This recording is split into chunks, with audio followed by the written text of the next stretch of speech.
Grambling from 92 to 96. He's played a part in the series. Oh, by the way, we're all tied at 21 amongst everything else we're playing for here this afternoon. Let's go down to the sideline and check in before kickoff here with Lewis Johnson. Direct your attention to midfield for the pregame coin toss. All week to be ready for this moment right now. Well, I mean, just focus. I mean, I think our guys are at a peace of mind. They got the right mindset. Then we just got to go out and play well. But you don't really have to challenge them in this game because they know what's at stake. What about challenging the control of the emotions? That seems to be something that's an issue here in this big building and with so much on the line. Nah, I like where we are emotionally. You know, you don't score points screaming and yelling. You don't score points being emotional. You score points by being locked in and understanding that it's going to be some ups, it's going to be some downs. We got to have the right mindset so that we can overcome whatever happens in this football game. All right, Coach, thanks very much and good luck. Thank you. All right, Paul. Lewis, Dawson, thank you very much as we get ready for the coin toss here. Yeah, good luck to you. Go ahead and shake hands.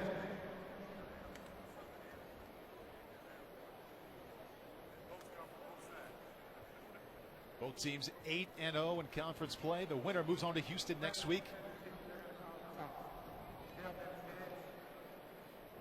And the pitch is fair.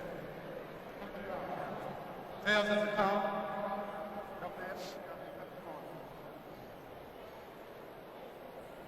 It is a tail. One top. You got to defer your options.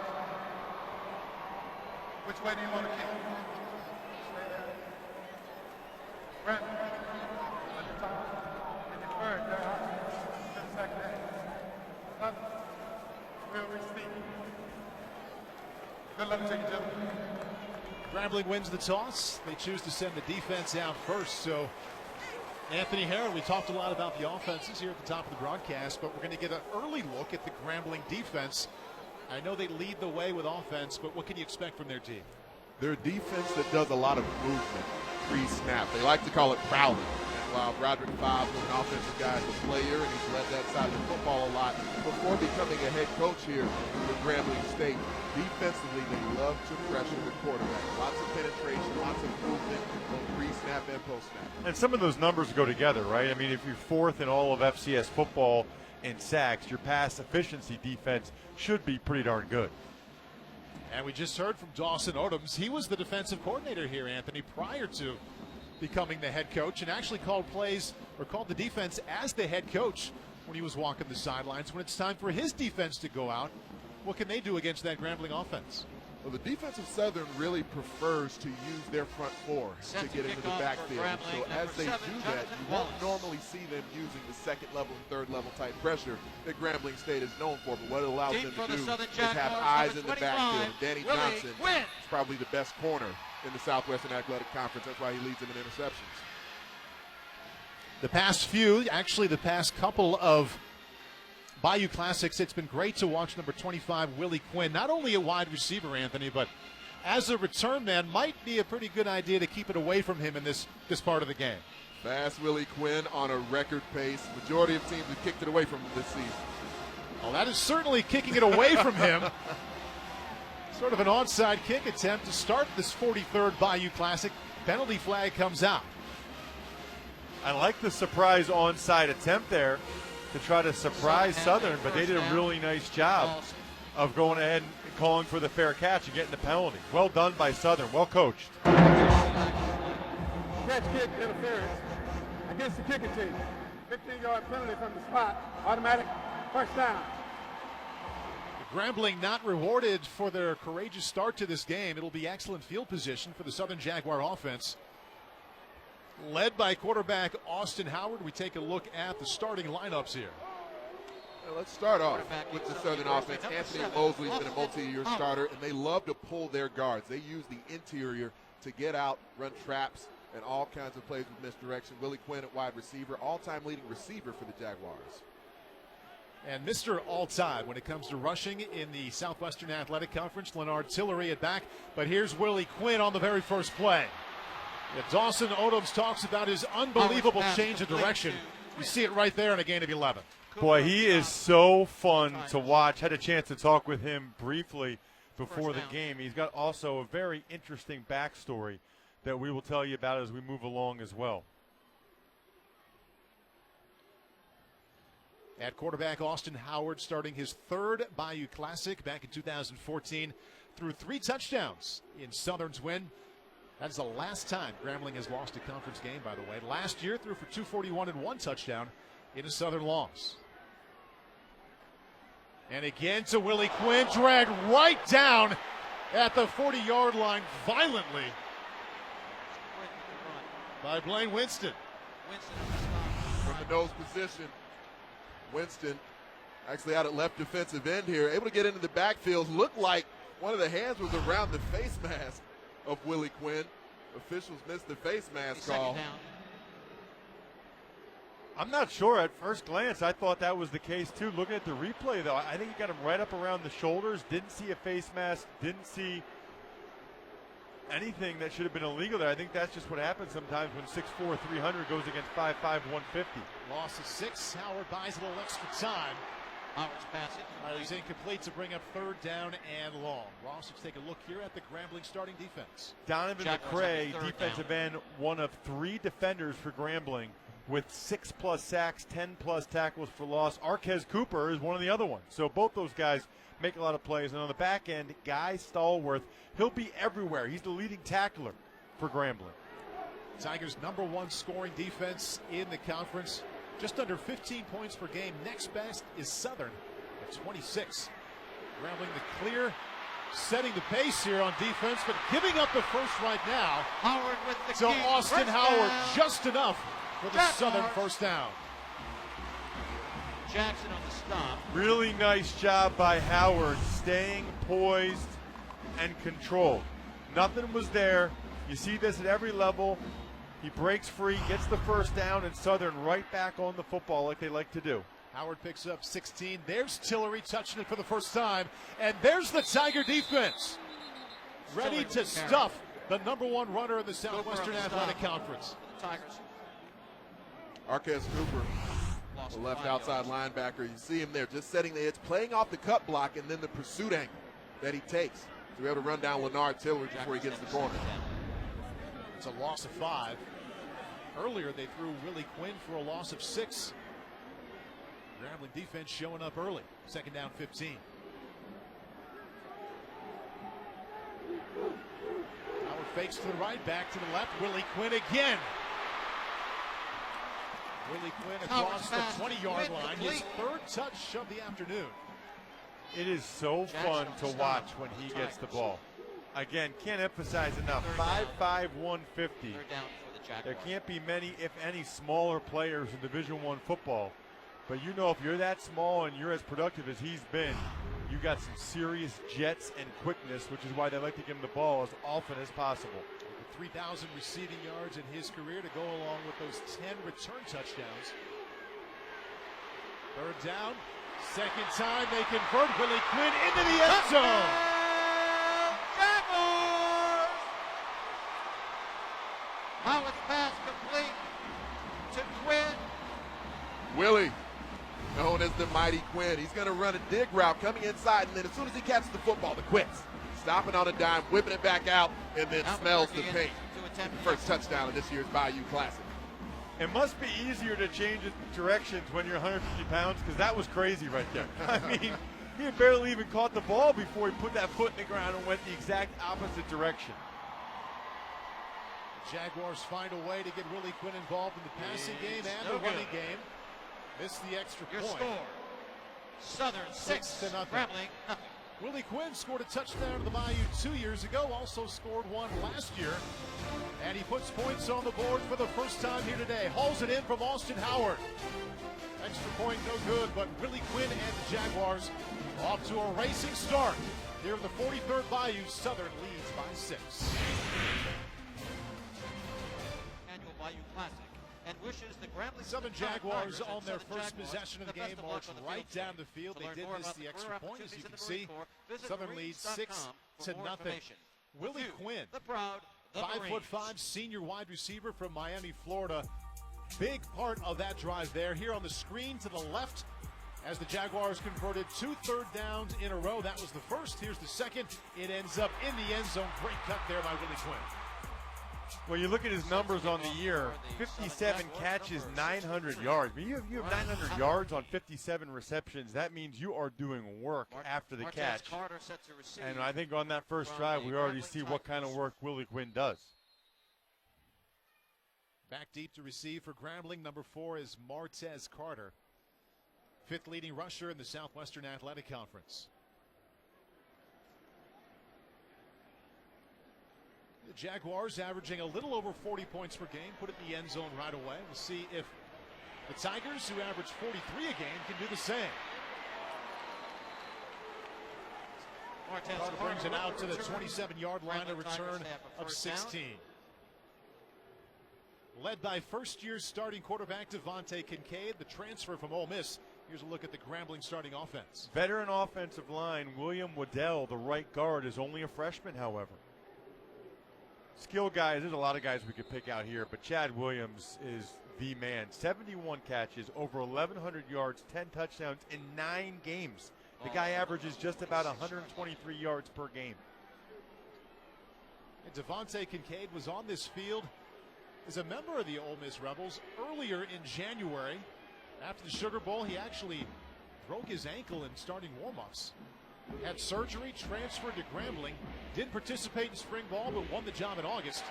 And here he is as the top passer in the SWAC. Looking deep, fires incomplete, wanted Chad Williams. Bring up second down 10. Here's the starting Southern defense. I referenced their defensive-minded head coach. Aaron Tiller is his best edge rusher. Brings it coming around the corner. Raheem Ledbetter, freshman in the lineup at linebacker. Who's really done a nice job for them. And Danny Johnson, 7 interceptions on the season, not only leading the Southern Jaguars, leading the entire Southwestern Athletic Conference. Kincaid, there's his first completion just across the 30-yard line. Gain of 4. He finds Verlin Hunter. Look how fast Grambling gets to the line, and Southern trying to make wholesale changes. If Grambling wasn't swapping out one receiver, they could have snapped it and caught him off guard there. It's third down. That'll be the third down and 6. That'll be the difference, the contrast we see in tempo, where Grambling looks for what Broderick Fobbs knows is that 40 minutes of hell, like the old Arkansas basketball teams and Nolan Richardson. He wants to put that tempo pressure on the opponent. Grambling number 1 converting third downs, just over 45%. And they're 1 for 1 today. Kincaid's pretty impressive already. I mean, you can see the zip on his throws, which is why he was an Elite 11 quarterback coming out of high school, had all kinds of scholarship offers. He knows where he wants to go with the ball. He gets it out quickly, and both his throws have been on a line. 2 completions in a row, that one for 7, just enough for a first down. Kincaid, 6'1", 190, the junior out of Skyline High School near Dallas. Quick drop, look at that pocket for Kincaid, and look at how wide open that was. Jordan Jones, the redshirt freshman tight end. First down. That's just a drop coverage, Paul. And let's check the pocket, because the pass protection for Grambling State, if it can hold up like this throughout the day, Devontae Kincaid can carve up any defense. Look, he's got the great arc to it as he releases the football. Wide open. Jordan Jones into the third level. You referenced it, Ross, just a drop coverage in the secondary. Jordan Jones picks up 58. Kincaid now 3 consecutive completions. First and goal just inside the 5. This is Carter bowling his way to the 1-yard line. Picks up 4. Shy with the carry. Man, these guys are getting after it. They are. You can tell this is a rivalry game. Watch the ferocity with which he hits the hole right here. Wham! I mean, he is trying to run right over that Southern Jaguar. That was awesome. And Justin Kelly is really thought of as the more physical between the 2 runners. Martez Carter, the shiftier player between the 2. But the intensity, the urgency he's trying to get in the end zone with. Yeah, Kelly weighs 240 while Carter is only 175. Weight didn't matter there. Broderick Fobbs, former running back for Grambling. Second goal just inside the 1. That'll back it up to the 6-yard line.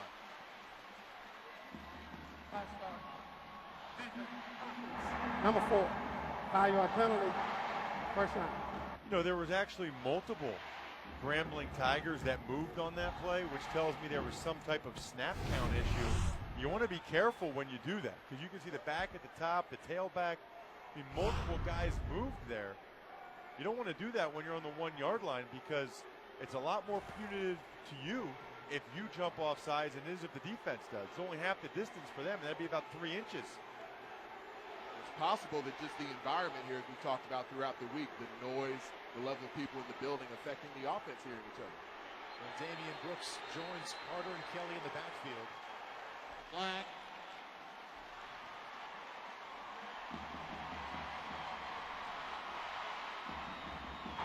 Back it up 5 more yards.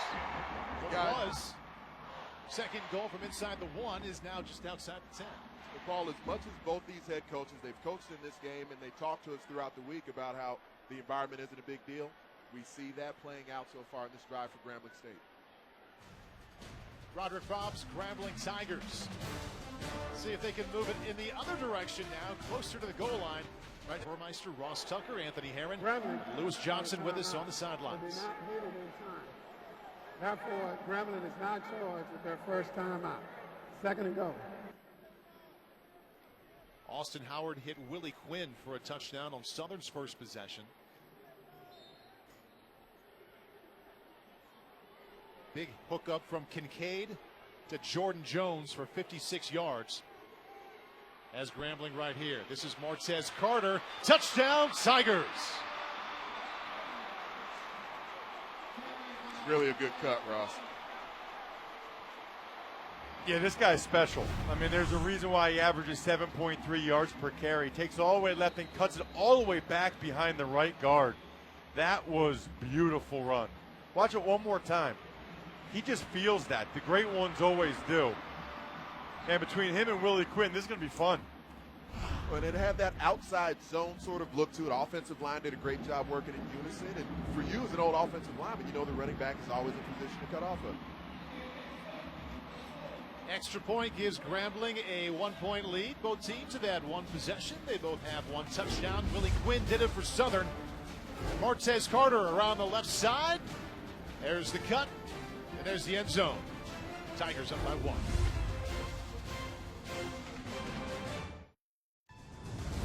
To be a champion, you must win. Jonathan Wallace extra point makes it 7-6 Grambling in the 43rd Bayou Classic.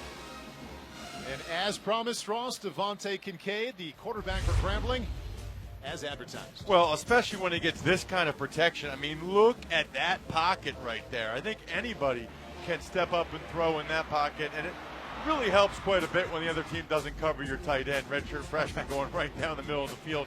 And then Martez Carter, he's one of several guys in this game that is special when they have the ball in their hands. He can really go. Kincaid, 3 consecutive completions on that drive. The first drive for Grambling.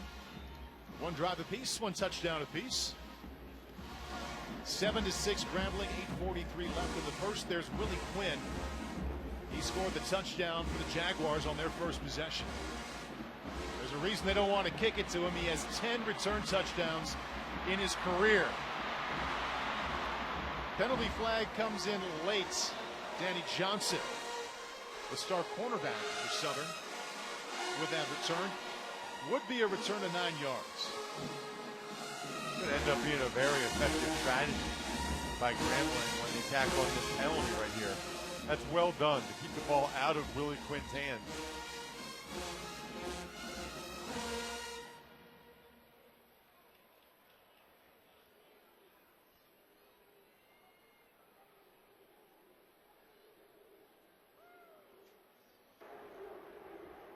Blocking the back on the return team, number 47. The previous play is under review.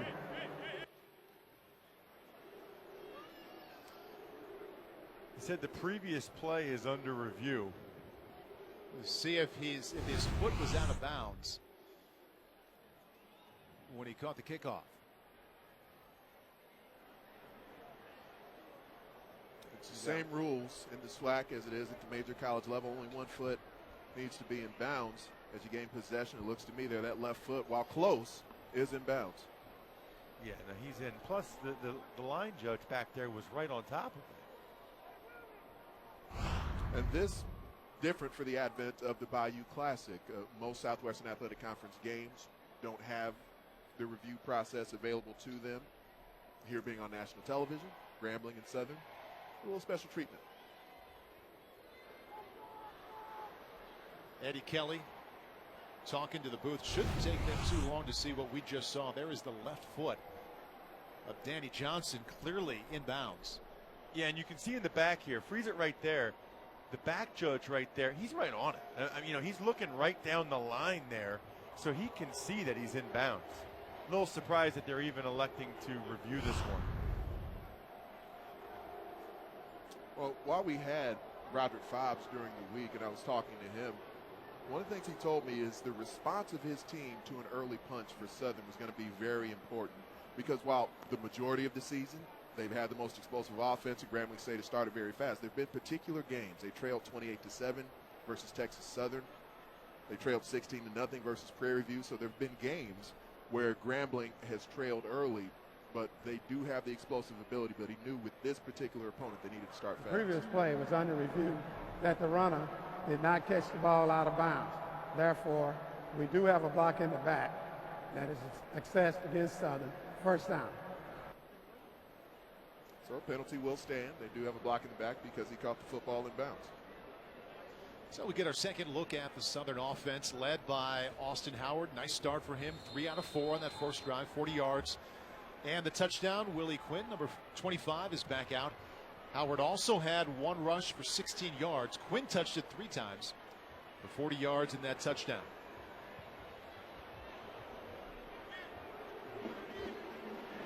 Leonard Tillery, top running back in the conference, out to the 20-yard line.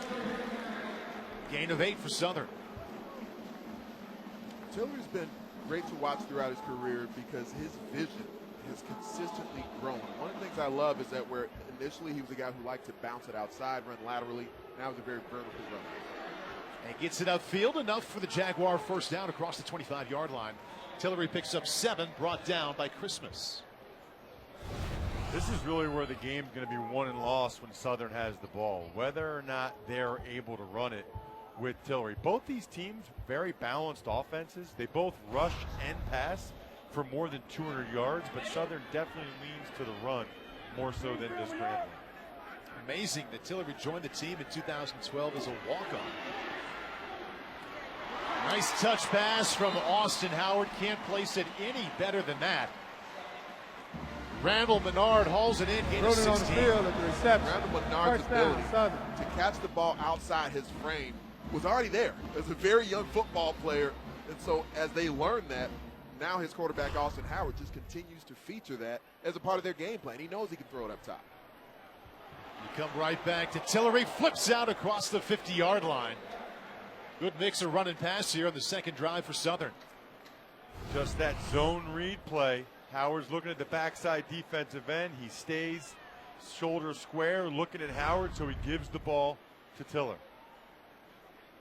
Tillery across the 45-yard line now. 4th carry on this drive after he touched it only 1 time. On the first drive, brought down by Arquez Cooper. The career numbers for Leonard Tillery have just been phenomenal. He actually came into the season after basically starting for about 2.5 years. He was already Southern's all-time leading rusher, and then he's just compounded that throughout this season. It was in their game. First time Dawson Odoms beat Alcorn State was this season, and that was the game where he became the SWAC's all-time leading rusher.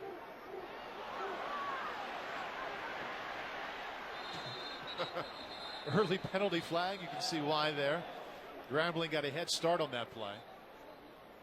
Blaine Winston, a little anxious. Outside defense, number 99. 5-yard penalty. Second down. You'll see right here, Winston right there is the guilty party. What I like about it is he just kept going. Exactly. Don't let him have an Aaron Rodgers type free play down the field. If you're going to be offsides, you might as well keep going. Howard looks to his left, back to his right. There's Willie Quinn. Good cuts. Finally just puts his head down. And that'll be enough for another Southern first down. Willie Quinn is like a guy. I don't think I could tackle Willie Quinn in a telephone booth. I mean, that is how slick he is in the open space. My money's on Willie. I agree. Always been big in the Bayou Classic the last 2 years. 17 catches, 215 yards, and 2 touchdowns. Already has a touchdown here this afternoon. This is Tillery. Another Southern first down. Leonard Tillery running wild on this possession for the Jaguars. That time he picks up 18. This is the best offensive line in the SWAC. You see the efficiency they block with, able to double down on the nose and then work up to the linebacker, just getting a piece, just enough to chip him off, provide the running lane. And that time, Grambling front is there to stop the bleeding. That's Cooper in the backfield. A loss of 4. Sometimes it seems like Grambling is a feast or famine team defensively. You know, if some of their blitz packages, their movement, their prowling, as you called it earlier, Anthony, if they can get free in there, they can get a bunch of tackles for losses. But if it doesn't work, if the offense picks up their stunts, then there's going to be big holes behind it. And folks at home, just watch how Grambling does at the second level. Their linebackers in 2-point stances, constant motion, that mental pressure on the O-line. Howard looking to the end zone. Wanted Dontrell Brown, falls incomplete. That'll bring up third down 14.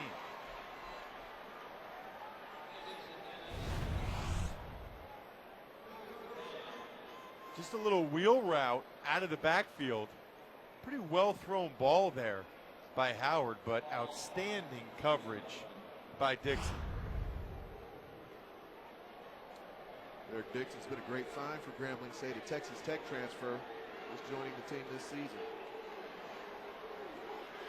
Third down and 14 on that first drive. Southern converted both of their third down situations into firsts.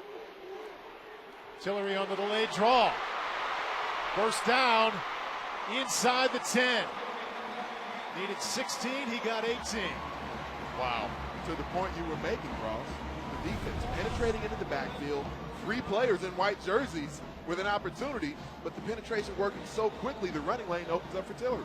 That is a perfect play call against a stunting, blitzing defense like the Tigers bring to the table. Tillery up the middle, down to the 2-yard line. Anthony, you mentioned a moment ago that this is the best offensive line in the conference. And Tillery on that previous play wasn't touched until he was 15 yards downfield. Already at 65 yards, almost over 1,500 now for the season. Howard keeps it himself. Football came out right as he was going to cross the goal line. Let's see what they call first. The officials are talking. What they call on the field might end up being critical here.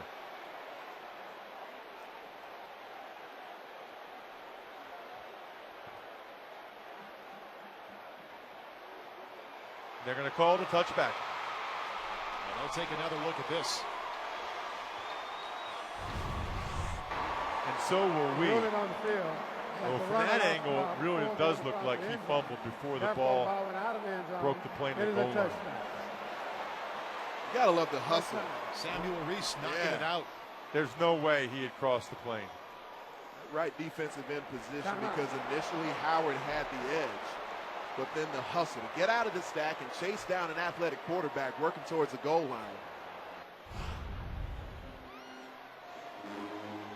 Take another look at that.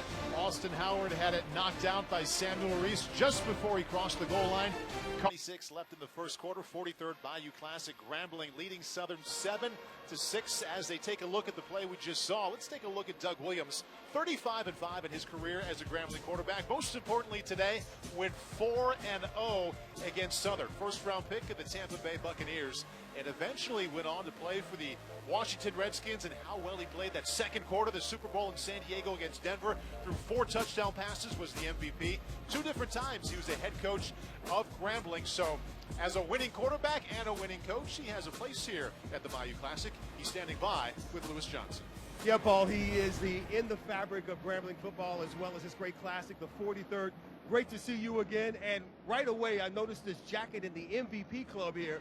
So tell me about this welcoming of all the MVPs here at this year's classic. Well, this is the first year. Quinn Smith, along with Dottie, implemented the MVP club, and being the first MVP back in 1974, I think it's a great thing to do to bring all the guys back who's been MVP in this football game. And you look at this crowd, man, I think it'll make everybody proud. What do you think about the importance of this game when you've got the SWAC title on the line, bringing the energy back and the importance of this game again? Well, I think with the two teams that are playing in here, both of them 8-0 in conference, right. I think that's what it's all about. That's what the Bayou Classic has been all about since the inception, but it's always been that rivalry. But to come in here, winner take all, I think makes it that much more important. So you guys have Devontae Kincaid, first time at the Classic, and he seems to be really a live wire, a live arm. What do you see in him, quarterback to quarterback? I tell you what, I remember watching the Arizona game. Yeah. I think, they was up 21-3 before he got hurt, and no doubt in my mind they probably could have ended up winning that football game. And I think right there he set the stage for who he is and what this team was going to be about, and he's been the leader, along with the other guys. And finally, Doug, the importance of this rivalry continuing, what would it mean to you and all of the guys who played in this game so many years ago? Well, I think that's what it's all about. The Bayou Classic, the state of Louisiana, the rivalry of Grambling and Southern. I think as long as we play this game is important and all the fans come out and support both institutions. Looks like we got a scrum on the field, so I'm going back to Paul. Great to see you, man. Right, thank you. All right. Hey, Doug Lewis, thank you very much. Fumble on the play there, but Grambling does recover. Doug Williams, the quarterback of the very first Bayou Classic back in 1973. It was played at Tulane Stadium. And good thing he didn't see that. Jesse Kelly puts it on the ground for the fumble. But there to recover, Terry Boyd for the Tigers. Looked like Aaron Tiller forced the fumble. What else is new? Kincaid right back to the air, flushed out to his right, directing traffic. Wanted Chad Williams right through his hands. The two connected while Lewis was talking to Doug for a gain of 15 and a first down. That situation we just saw there is going to be very important throughout today's game, because when you look back to even week 2, playing against the Pac-12 opponent in Arizona, Devontae Kincaid on the move, both called run plays where he's outside the pocket on sprints and boots, and just plays where he improvises. Carved up the Arizona Wildcats. He's been carving up defenses in the SWAC, doing that throughout the season.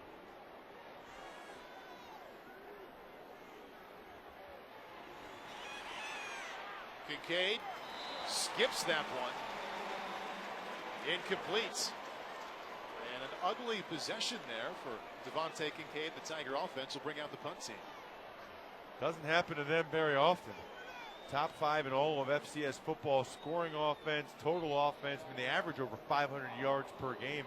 I don't think that last pass was tipped. I just think he was that far off the mark. Missed Devon Lindsay, just hopped that one to him. So Willie Quinn is out. They've avoided him every time they've had a chance to get it to him. And here he is from the 35. Brought down right at the 39-yard line. Punt of 35 and a return of 4. Just before we went to break, you saw Austin Howard fumble it. Nice job by Reese. It was called a fumble and a touchback on the field. They took a look. That's how it stood. Let me ask you guys a question. Since Dan's back in studio, you get to hobnob with the Danettes on occasion, as you've both guest hosted the Dan Patrick Show. How much interaction with Dan is there ever? Is he just nowhere to be found when you're doing that? No, if we're filling in for him, it's because he's not there. Exactly. So he's not just kicked back behind the scenes judging you the whole show. Oh, no. Might be doing that at home, but not there on site. 2:38 left in a lengthy first quarter. Leonard Tillery. Get used to seeing that. First down, Southern, the all-time leading rusher in this conference, into Grambling territory. This is the first time I've had a chance to do a SWAC game. Very impressed by the physicality. Watch the end of this run right here. Wow. Are you kidding me? There have been some collisions so far today.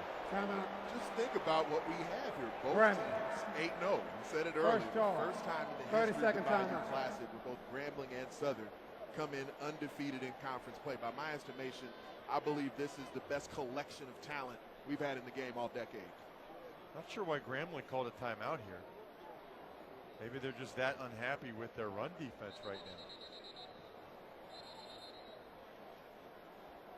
Yeah, both teams lost back in early September, actually September 10th. Grambling lost at Arizona. Southern lost at Tulane. Since then, neither one of these teams have lost a game. As we talked about, top of the broadcast, we sprinkled in throughout unbeaten conference play. The winner moving on to play Alcorn State, a team both teams have already beat once. Alcorn waiting for the game next weekend in Houston to decide the conference title.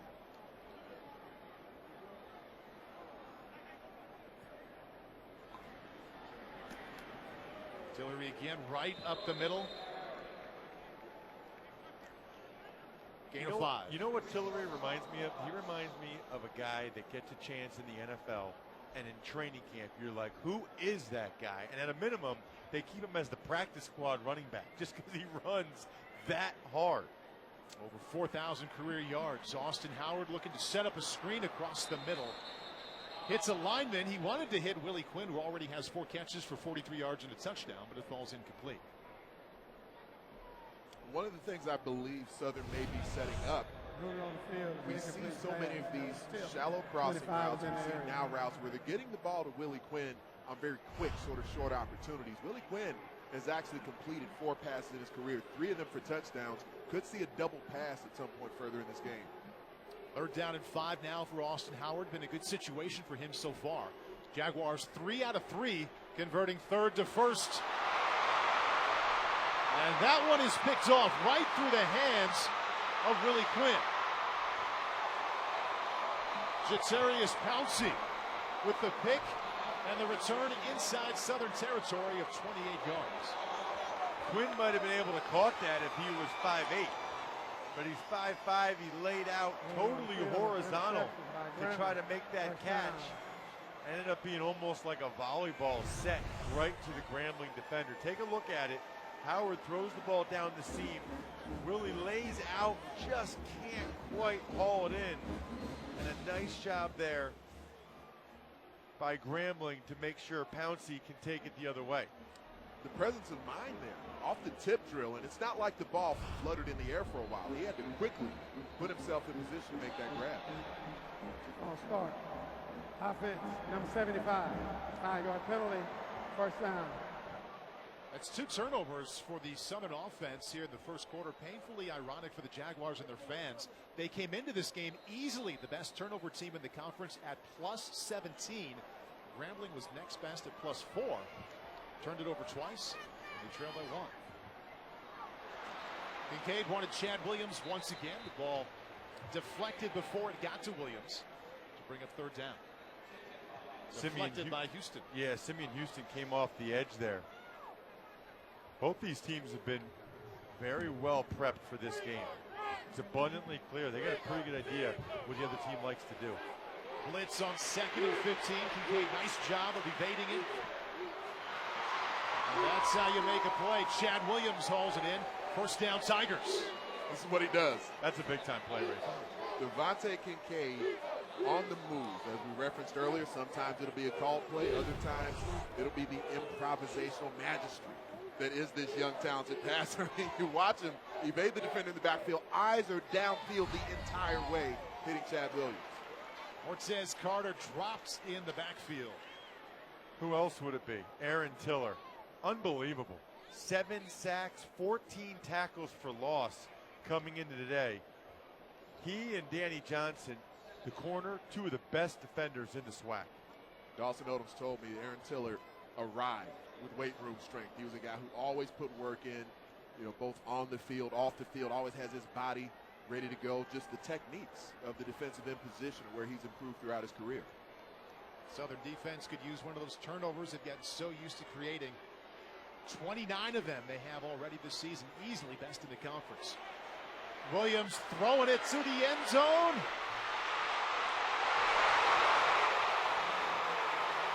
Anthony Hare, did you just call for that? He said Southern would do it. Well, Verlin Hunter says we'll take it. On the Tiger side, touchdown from 32 yards out. Well, it wouldn't be a Bayou Classic without some hijinks and tomfoolery from the offenses. But this was not an easy play. Verlin Hunter, we've seen this throughout his career, showing the ability on the 50-50 ball to be dominant. He's got about 4 inches on Demario Houston there, and he used him.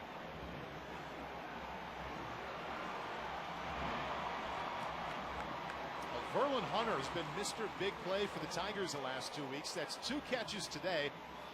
Most recent one for a touchdown. He had 2 receptions a week ago. Both went for a touchdown. Chad Williams comes underneath in motion. Verlin Hunter just runs deep. It's actually a really nice job by Demario Houston of not being fooled, staying in perfect coverage. He did everything right except finish at the end. And really, I wouldn't even know what to tell him there. I mean, he did a fantastic job. Sometimes the other guy just makes a play. Well, he had Hunter boxed out. And Verlin Hunter's a guy who actually grew up loving basketball, even more than he did football. And as he advanced through high school play, a very talented hooper, but just recognized that his career, if he was going to play at the collegiate level, his skill set really veered him more towards the football field. Guys, the former quarterback in me always cringes when they let a receiver or running back throw, because a lot of times you're just going to throw it up for grabs. And that's exactly what Williams did. Or, I'm sorry, yes, Williams did. And thankfully for him, Verlin Hunter kind of bailed him out. Well, it's the same concept that I was referencing. As you guys said, it was just Grambling State executing it, because we've seen the short to intermediate pass, defense reacting to it, setting up a double move. Once again, Grambling avoiding Willie Quinn.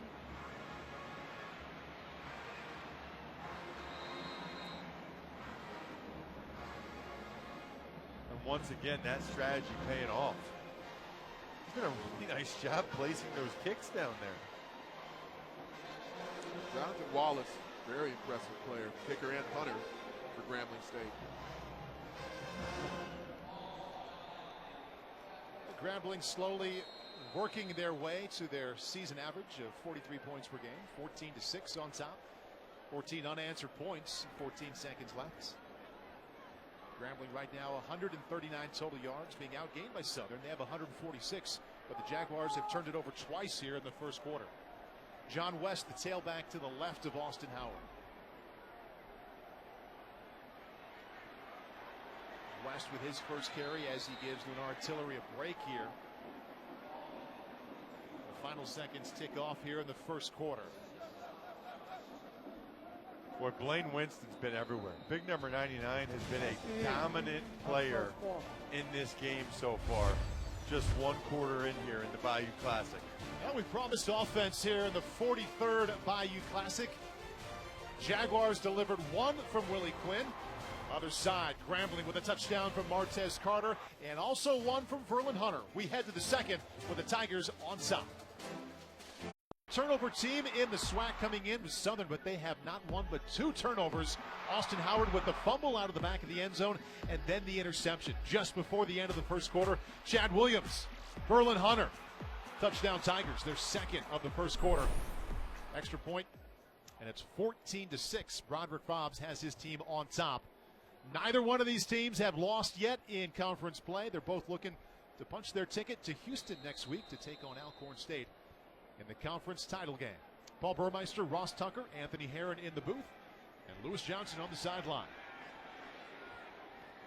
Austin Howard nearly picked off for a second time to start the second quarter.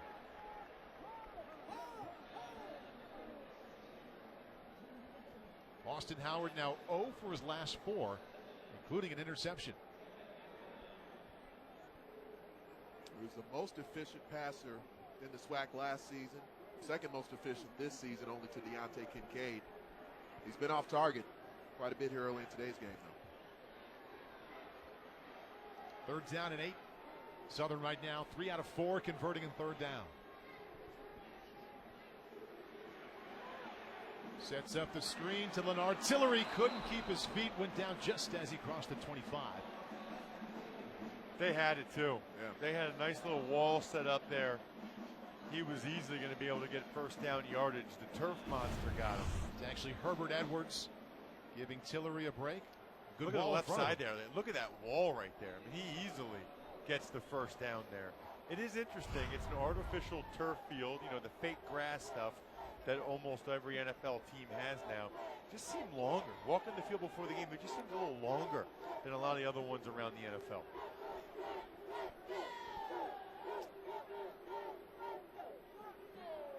Taylor merits a punt for Southern. Martez Carter. Back deep, just lets it roll inside the 30-yard line. And that's where Grambling will begin. Punt of 43 yards and no return. Celebrate the event film of the holiday season with Sing, starring Matthew McConaughey. From Illumination, the creators of Despicable Me and The Secret Life of Pets, Sing hits theaters this Christmas. Big conversation today about Matthew McConaughey's favorite college football team, where the University of Texas not only relieved Charlie Strong of his duties, but hired Tom Herman away from Houston. So I don't know if Matthew McConaughey was involved in that at all, but I'm sure he was following it very closely because he loves his Longhorns. Big coaching goings on just down the road in Baton Rouge. Ed Orgeron will be the permanent head coach of the LSU Tigers. Kincaid with the completion there to Devon Lindsay, gain of 6.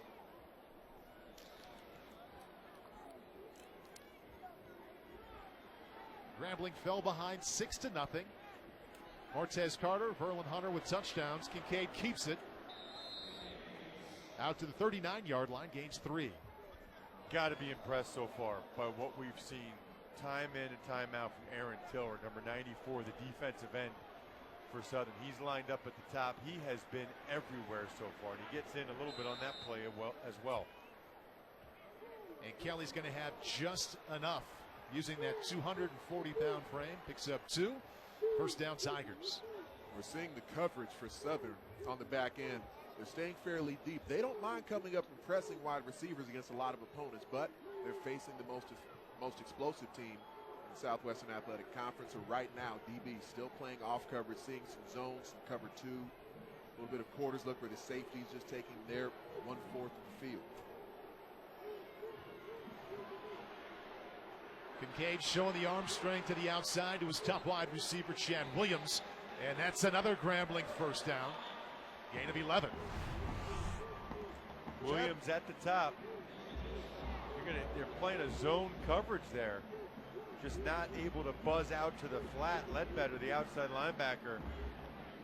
You know, the inside receiver was running interference, so Ledbetter wasn't able to get out to the flat underneath that throw. Justin Kelly on first down, puts the head down. Good extra effort. We're used to seeing that from him. And now Grambling has a nice mix here, guys, of the pass from Devontae Kincaid and rotating the running backs, Justin Kelly and Martez Carter. They blend their tempo so well. It's one of the things that Broderick Fobbs instituted once he got to the Grambling program. Rashad Turner, injured Jaguar on the field. He popped right back up. That looked like a situation where he was coming off the field anyway, and the sideline, the coaches told him to go down so that play would be stopped so they could put his backup in. You know, you're taught, a lot of players don't like that because you don't want the game to stop. You don't want to be down on the ground. You want to walk off. But the coaches always tell you, hey, if you're hurt at all, if you have to come out of the game, go down on the ground so we can get your backup in and settled and ready. Devontae Kincaid right now 7 out of 11, 117 yards. Nice quicks there. Thought about throwing it, but look at all the room he has to run. Wise decision to pull it down, and that's a first down, Grambling. Devontae Kincaid showing off his all-around ability there. It's a good no call coming off the left edge. Crowd wanted Aaron Tiller to draw the flag for the hold, so he was able to speed his way around the edge. Devontae Kincaid showing the wheels, making the decision here not to throw it. Eyes downfield the entire way. Able to move the chains with his feet, though. Kincaid gets 17, first down and 10 from the 27. You can tell just watching him why he was so highly recruited, especially out of Skyline High School in Texas, the perennial powerhouse. He is very, very gifted. Has plenty of time there as well. That's a strike. And the Grambling offense on the move. That's Jonathan Williams hauling it in inside the 10-yard line. And Kincaid's feeling it. Gain of 19. He's in such great rhythm right now. The pass protection is sound on this particular snap. And even though he's been rushed out of the pocket a few different times, he continues to have the confidence in his offensive line. When they do call him to stay in the pocket, he's standing tall. Very deep drop. He's not a really tall, statuesque sort of quarterback. So the deeper drop helps him visually to see downfield. First down and goal. Here comes the blitz. Kincaid thought about running, tries to spin out of trouble, and goes down to the 12-yard line. Goes down off the head of his left tackle. Trent Scott took him down. That's the look you give when you got sacked by one of your own offensive linemen.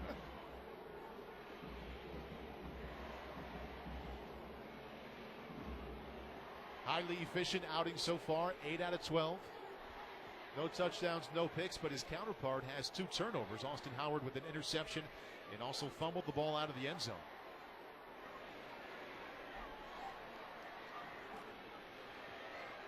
Little flip outside, wanted Chad Williams. And it'll be 3rd down and goal.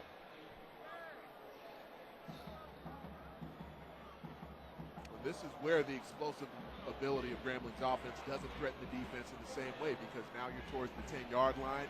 Defensive back's not as worried about people getting behind them, so now they can come up, show less space between themselves and the wide receiver, potential for more press coverage on the outside.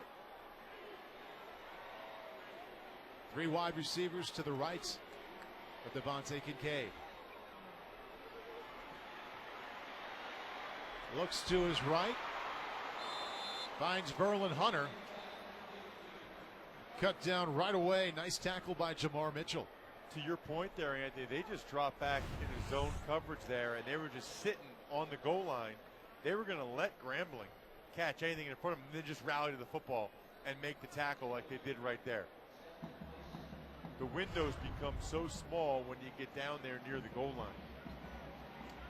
Don't pedal in the paint tends to be the phrase defensive back coaches will use. Jonathan Wallace only 3 out of 6 this year.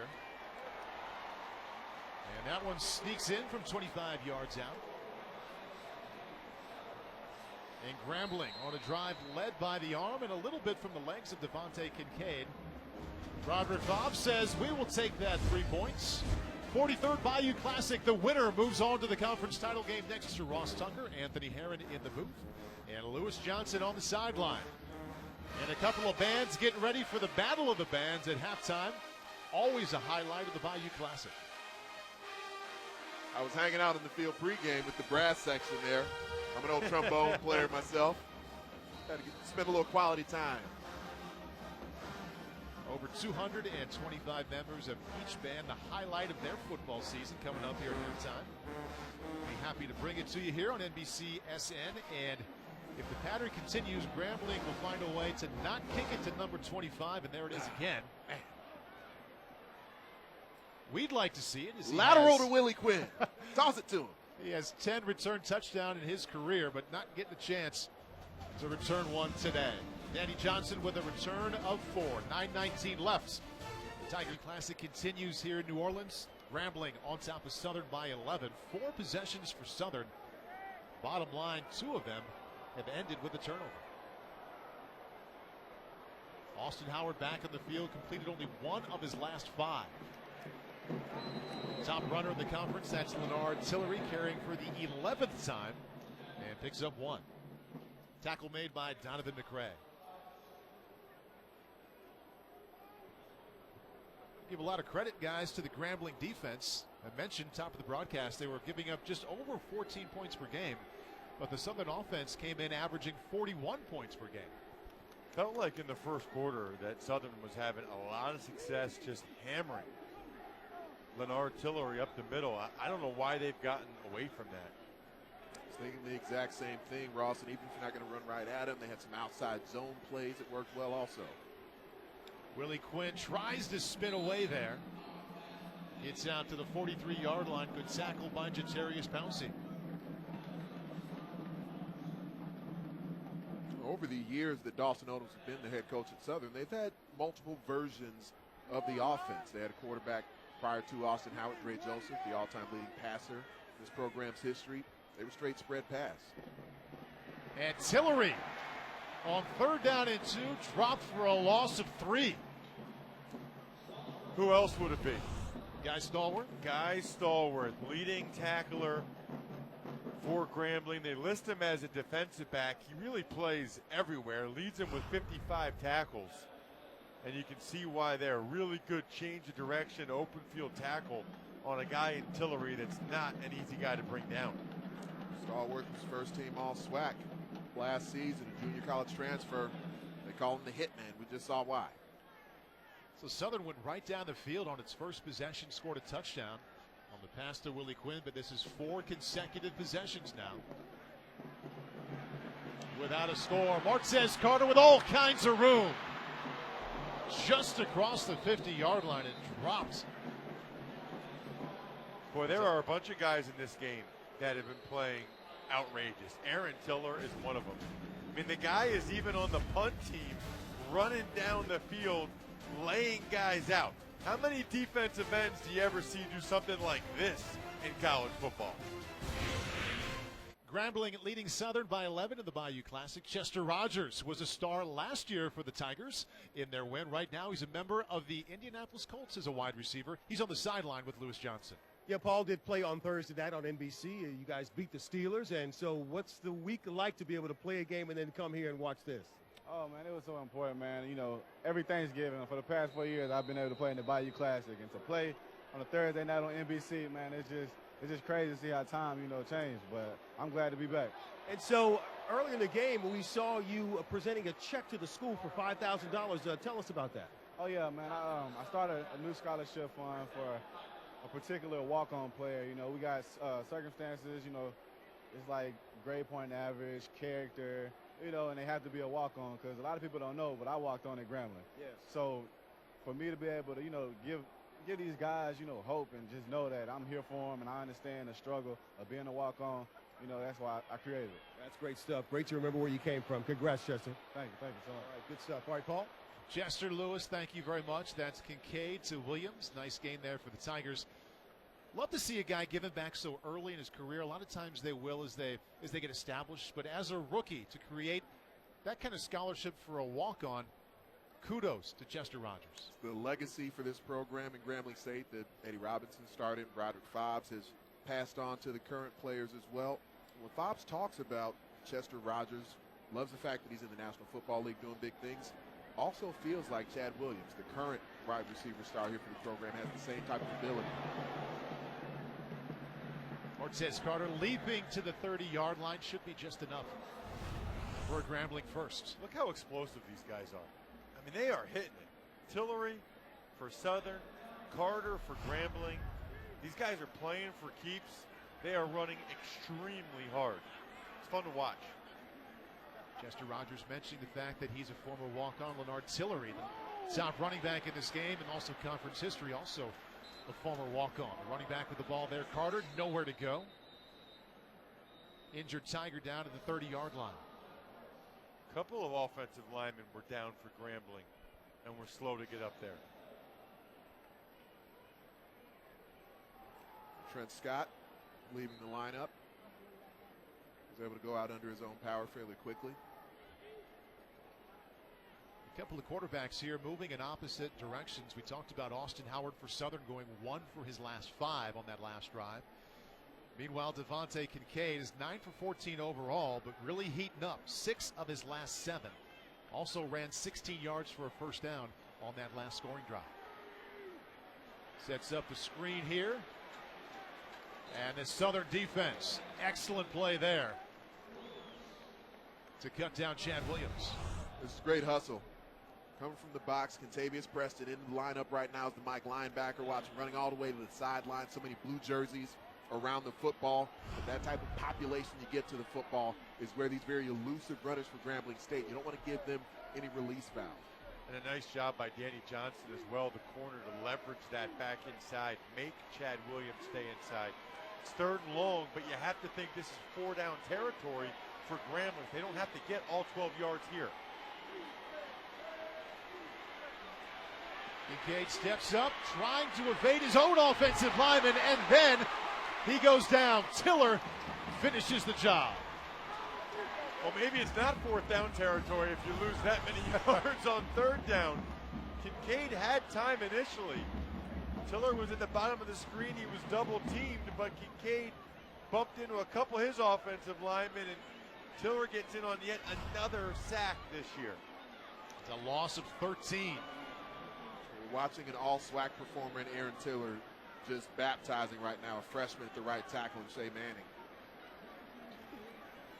Tiller now with 6 sacks on the season. Willie Quinn back deep for Southern. Fair catch on the 13-yard line. Punt of 32 yards. Just before the punt, Aaron Tiller. Devontae Kincaid looking for some extra time, but finds only Aaron Tiller. Southern with the ball when we come back. Alabama and Auburn. Grambling and Southern highlights. Also, Battle of the Bands is coming up. All the first half highlights coming up. Halftime, 43rd Bayou Classic. And it's about time for Austin Howard and the Southern offense to return to the way they started. First 2 drives, guys, 19 plays, 148 yards. Last 3 drives, 10 plays, and only 31 total yards. They really haven't recovered ever since that fumble by Howard until this play right here. Leonard Tillery. That's how you recover. No flags. Touchdown Southern. 85 yards.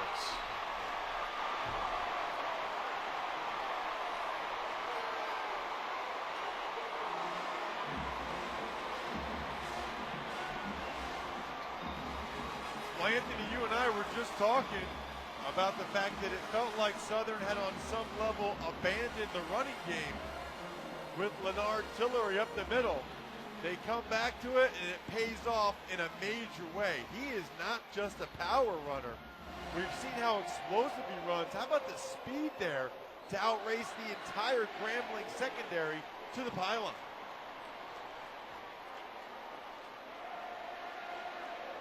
Tillery now 13 carries for 163 yards. Southern needed that in a big way after 4 consecutive drives. Ended without points. Penalty marker on the play.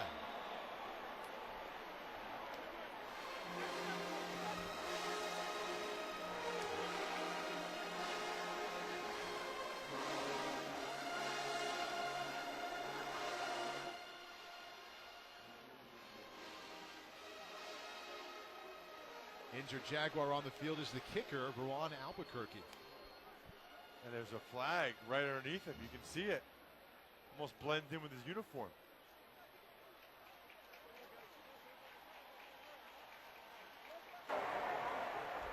Running to the kicker, number 48 of the defense. That penalty is declined. Extra point is good. Timeout. Take a look at the extra point. Ron Albuquerque stayed down after that hit, drew the flag. And he was attempting the extra point because of this right here, Leonard Tillery. Off to the races, and no one would catch him. Look at him watch the scoreboard here at the Superdome. Saw himself cross the goal line. We have a 4-point game. Another look at that touchdown run by Leonard Tillery after the kickoff. Man, you can see him getting some kudos from his teammates, and rightfully so. He also got some great blocks from his teammates on that touchdown run that we'll show you. Martez Carter back deep for Grambling.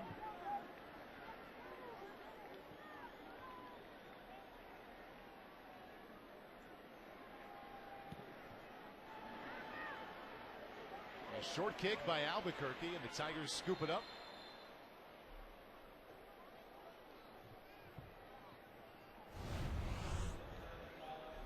See 2 blocks right at the point of attack, right there. You see both the center as well as the left guard get excellent blocks. But then when you really have long runs at any level, it's a receiver getting the block downfield right there. Menard picks up the safety downfield, and that was the last key block that Tillery needed to take it to the house. Tillery approaching 1,600 yards for the season, now best in the conference. Devontae Kincaid goes back to work. His top receiver, Chad Williams, hauls it in, and that's a gain of 8.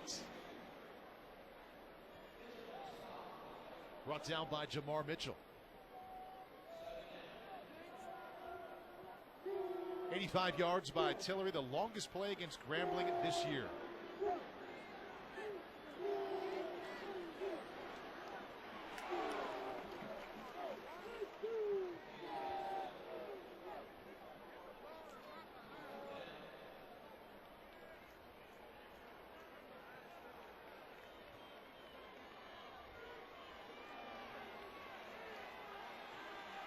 Third down and 1.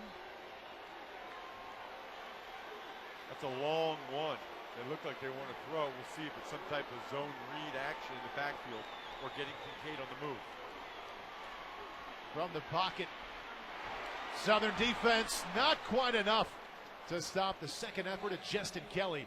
First down, Tigers. Gains 3. Southern's defense has been number 2 in the SWAC. Third down defense. Justin Kelly, 240 pounds, initially stopped short of the first down marker, but that second effort got it done. Lunkins read that perfectly and lit him up, but Kelly just bounced right off him. Kincaid with a shot to Verlin Hunter. Brought down by Preston. But for right now, Grambling going with more of a check with me tempo. We saw in the previous series they were hurrying and a bit more of a rush over the football. Looks like right now potentially Broderick Fobbs hoping his offense may be the last with the football in this half. Kincaid's efficiency continues, 13 out of 19 for $158. Play action lets it go deep. And just a little bit too much to Devon Lindsay. There's speed to burn in this lineup. Pardon me, Dominique Leak. Watch him come off the ball in a scissors concept. So Leak starts as the inside receiver and just rolls on essentially a wheel route over the outside. After that game where Grambling played against Arizona in week 2, I talked to Rich Rodriguez after that game. He told me they were just a faster team than us when they got out to that 21-3 lead. As you referenced earlier in the broadcast, Ross, they were up 21-3. Devontae Kincaid had to leave the lineup. That's where Arizona started forcing turnovers as Trevon Cherry came into the game. Third down and 4. This time the Southern defense comes through.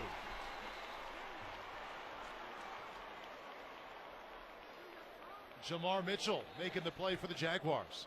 And now it's decision time here for Broderick Fobbs. Fourth down, you have a 4-point lead. What's his level of confidence in his team to try to go for it, or do you punt it away to Southern? It looks like they're going to stay on the field. At a minimum, you probably try and draw Southern offside, see if you get a free, cheap 5 yards. And you can see they've been pretty successful on fourth down all season. 70% awfully good. This is fourth down and 1. I think this is a situation he should punt the football. 30-second timeout. While we wait for this fourth down play, let's go to the sidelines and check in with Lewis. All right, under 2 minutes to go before halftime, and we'll see the battle of the bands. Both of these drum majors are seniors, but both of them leading the bands out for the first time. And so I'll go first to you, Brendan Guerin. What are the nerves like as you get to this big moment that you've been working for many, many weeks? Well, you know, it's really unexplainable. I mean, you got the crowd cheering for you. You got your band pumping you up. Your band director's telling you you're ready to go. And it's just like you don't know what to do. But all you got to do is just think about just go out there and kill it, you know. So. All right, let's talk to Cornelius. You also are a senior first time. What has the week of preparation been like? How many hours? We do 2 days, Monday through Friday. We got early morning practice, and then we have nighttime practice all week. All right, guys, congratulations. Shake hands and good luck. There you go. Thank you. Looking forward to the battle of the bands.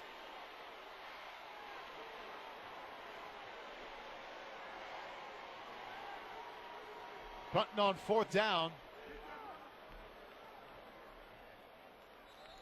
Danny Johnson calls for the fair catch. And that to me makes more sense than the potential for going for a fourth down. You're just in plus territory around the 45-yard line. And so if you don't pick up that fourth with a minute and a half left, you're giving them a very short field to try to work. Much more opportunity for Southern to try to score and take the lead. And at a minimum, just by showing that they were going to go for a first down there, they forced Southern to use one of their timeouts. The Southern scored on one play on its last drive, the 85-yard touchdown run by Leonard Tillery. 1:21 left, trailing by 4. Scored on their very first possession, the touchdown pass from Austin Howard to Willie Quinn. And then on their last one, thanks to Tillery's speed. Sorry, partner. As Ross pointed out, some pretty good play from the offensive line. Gain of 10. Howard to Quinn. Just enough for a first. The boom or bust nature of Grambling's defense with how they normally operate, I think it would make sense right now, especially just for where they're at with time on the clock here. Everett Todd, their defensive coordinator, pulled back the reins on the blitz package. Howard, another nice pocket. Tillery out of the backfield and scoots out of bounds.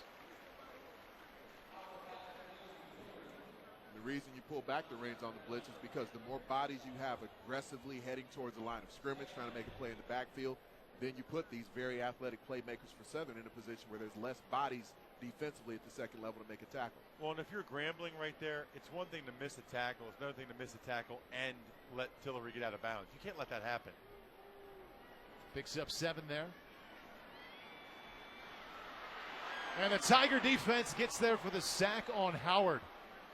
They rushed only 4. They got home Samuel Reese. Loss of 3. Grambling has 3 guys. Reese is one of them with over 6 sacks on the season. Just working against the left tackle. It's a bull rush. He sheds him at the very tail end of it. Just straight power there from Reese. He, Cooper, McCray, all over 6 sacks and 10 tackles for loss this season for Grambling.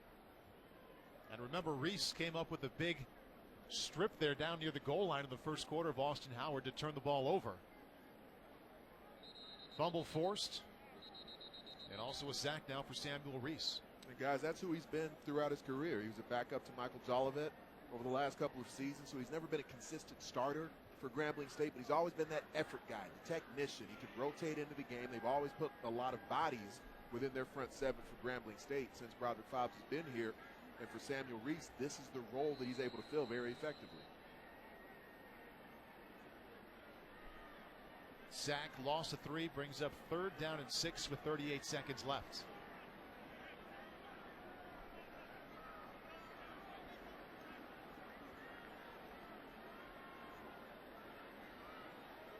Here comes the blitz, and here comes Leonard Tillery. First down, Southern. Saw him burst for 85 yards on the last possession. There on 3rd and 6, he gets 21. Southern still has 2 timeouts, and they just tried to jump the count there with Southern spiking the ball. The Grambling defensive lineman tried to jump it.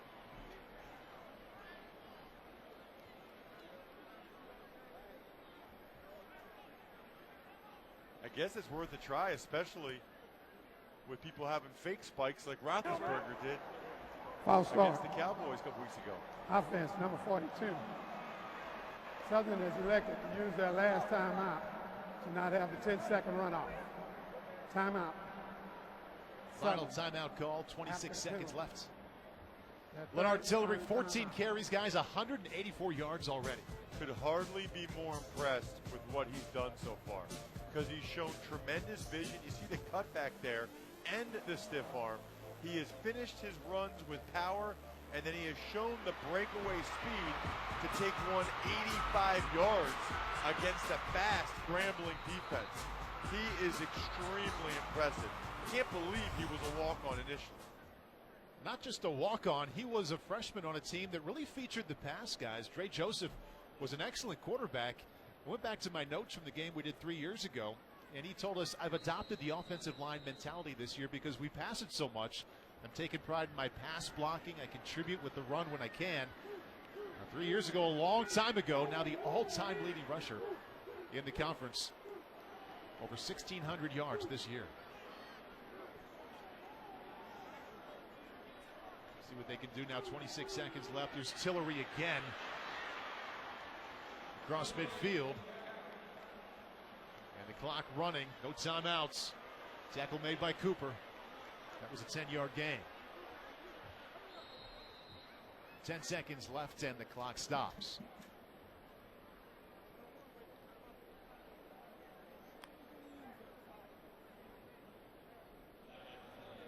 You could call a pass play to the sideline here. Probably run it in 6 or 7 seconds, maybe attempt a long field goal.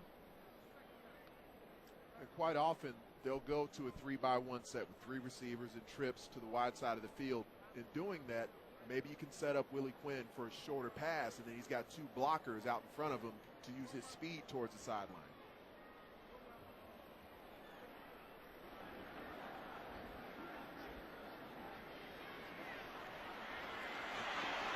Austin Howard. And there will be time. Still 3 seconds left. A slow 7 seconds there that ticks off the clock.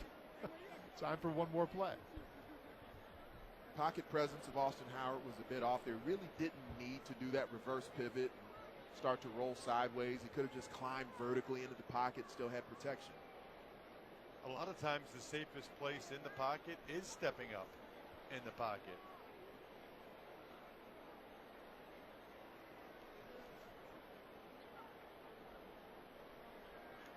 Well, now where this is going to be the last play of the half, I believe this could be Randall Menard sort of territory. He's the biggest, most statuesque receiver. And Howard lets it go. Falls harmlessly to the ground, and that's how the first half comes to a close in the 43rd Bayou Classic. Grambling on top 17-13. The winner moves on to the conference title game next week in Houston. Coming up here at the halftime break, Ladies and gentlemen, Jimmy direct Roberts. your attention to the video screens. Never before And has the U.S. such a Bank powerful halftime report will story also have the frequently Battle of the unfolded. Bands. Let's go down to the field. Lewis Johnson. All right, Coach, you said it would be important to play clean and turn people over. How important were those 2 turnovers in the first quarter? Well, that's always huge in this ball game. You know, it's a heck of an environment, and you have to play the right way, you know, and we were fortunate to get a couple of turnovers, and we just got to make them pay for those turnovers. I think, you know, they did a good job of keeping us out of the end zone later on in the second quarter, and we just got to do a better job of putting it in the end zone. All right, and how are you going to deal with Leonard Tillery in the second half? Because he's been something else. He's a tough go. You know, we got to do a good job of stopping the run, you know, but also Willie Quinn is a great player on the outside. So we're trying to play the game with him, but if we can put points on the board and limit his touches and stop the running game, we'll have a chance. All right, Broderick, thank you. All right, thank you. Paul? Broderick Bob's 3rd season as the head coach at Grambling. He's 24-2 in the Southwestern Athletic Conference. If his team moves to 25-2, they have a spot opposite Alcorn State in next week's conference title game. 43rd Bayou Classic. It's halftime. That means the Battle of the Bands. We'll show it to you right after the break. Be back. Battle of the Bands just getting started. Let's take you down to the field for the Grambling State University Tiger Marching Band. Represent the grace, beauty, and elegance that is the Orchesis Dance Company. To Rihanna's This Is What You Came For.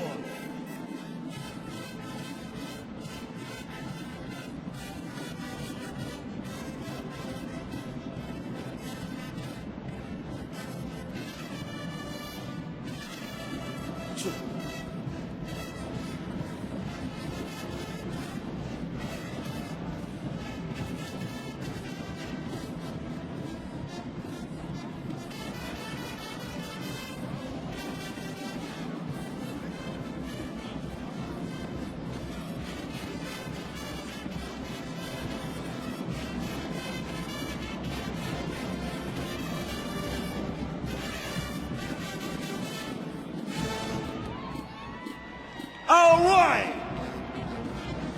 Do I have any grown Grambling Knights in the building? 25 and up, where you at? Tell them I left home.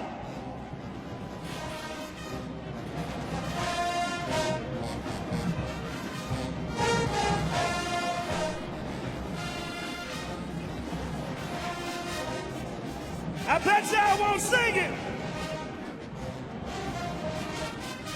Sure.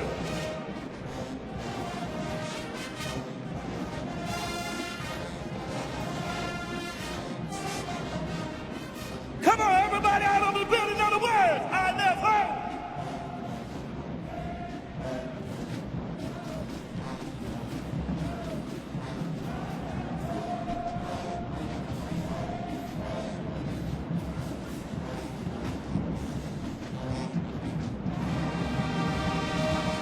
And now, independent recording artist GSU's on MCB. Yeah, Grambling! Bayou Classic! Say! I say, Fiji made me do it! Say! Fiji made me do it! Say! Fiji made me do it! Put your hands in the air! Tell them Fiji made me do it! Let's go! Uh-oh! Uh-oh!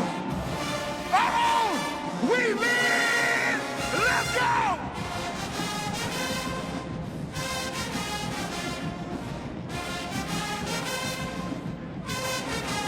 Let's go! Fiji made me do it, Sheffield.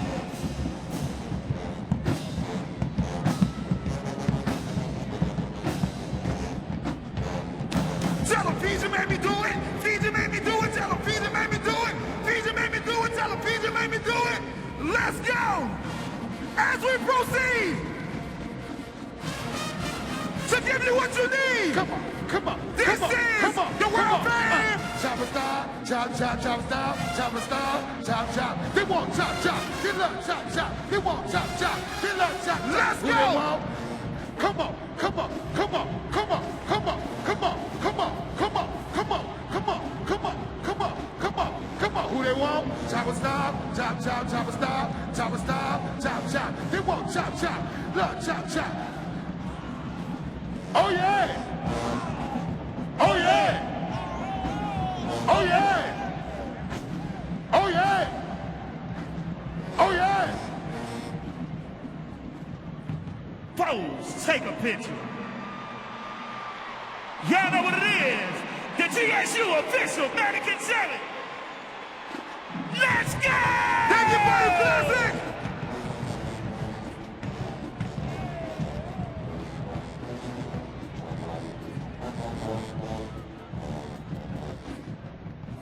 That band is a real crowd pleaser. Oh yeah, baby. From the north to the south. That is band having some serious fun. Up next, the battle continues with Southern University's Human Jukebox when we come back. At the Superdome, Grambling up 17-13, and the battle of the bands continues. Now up, the Southern University band known as the Human Jukebox. A Southern University marching band is led by drum major Grambling VMVP Curie. Show him some love.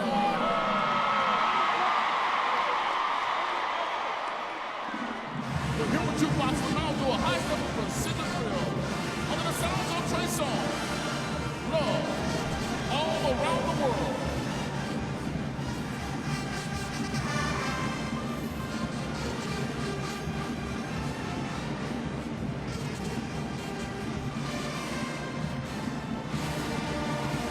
Ladies and gentlemen, noise around our house today.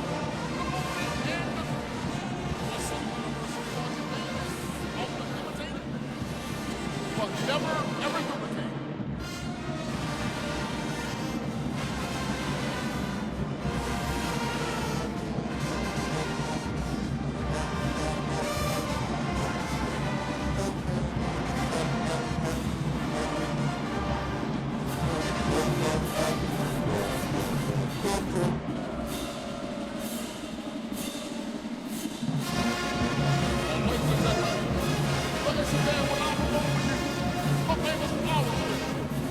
The tune is called Good Life.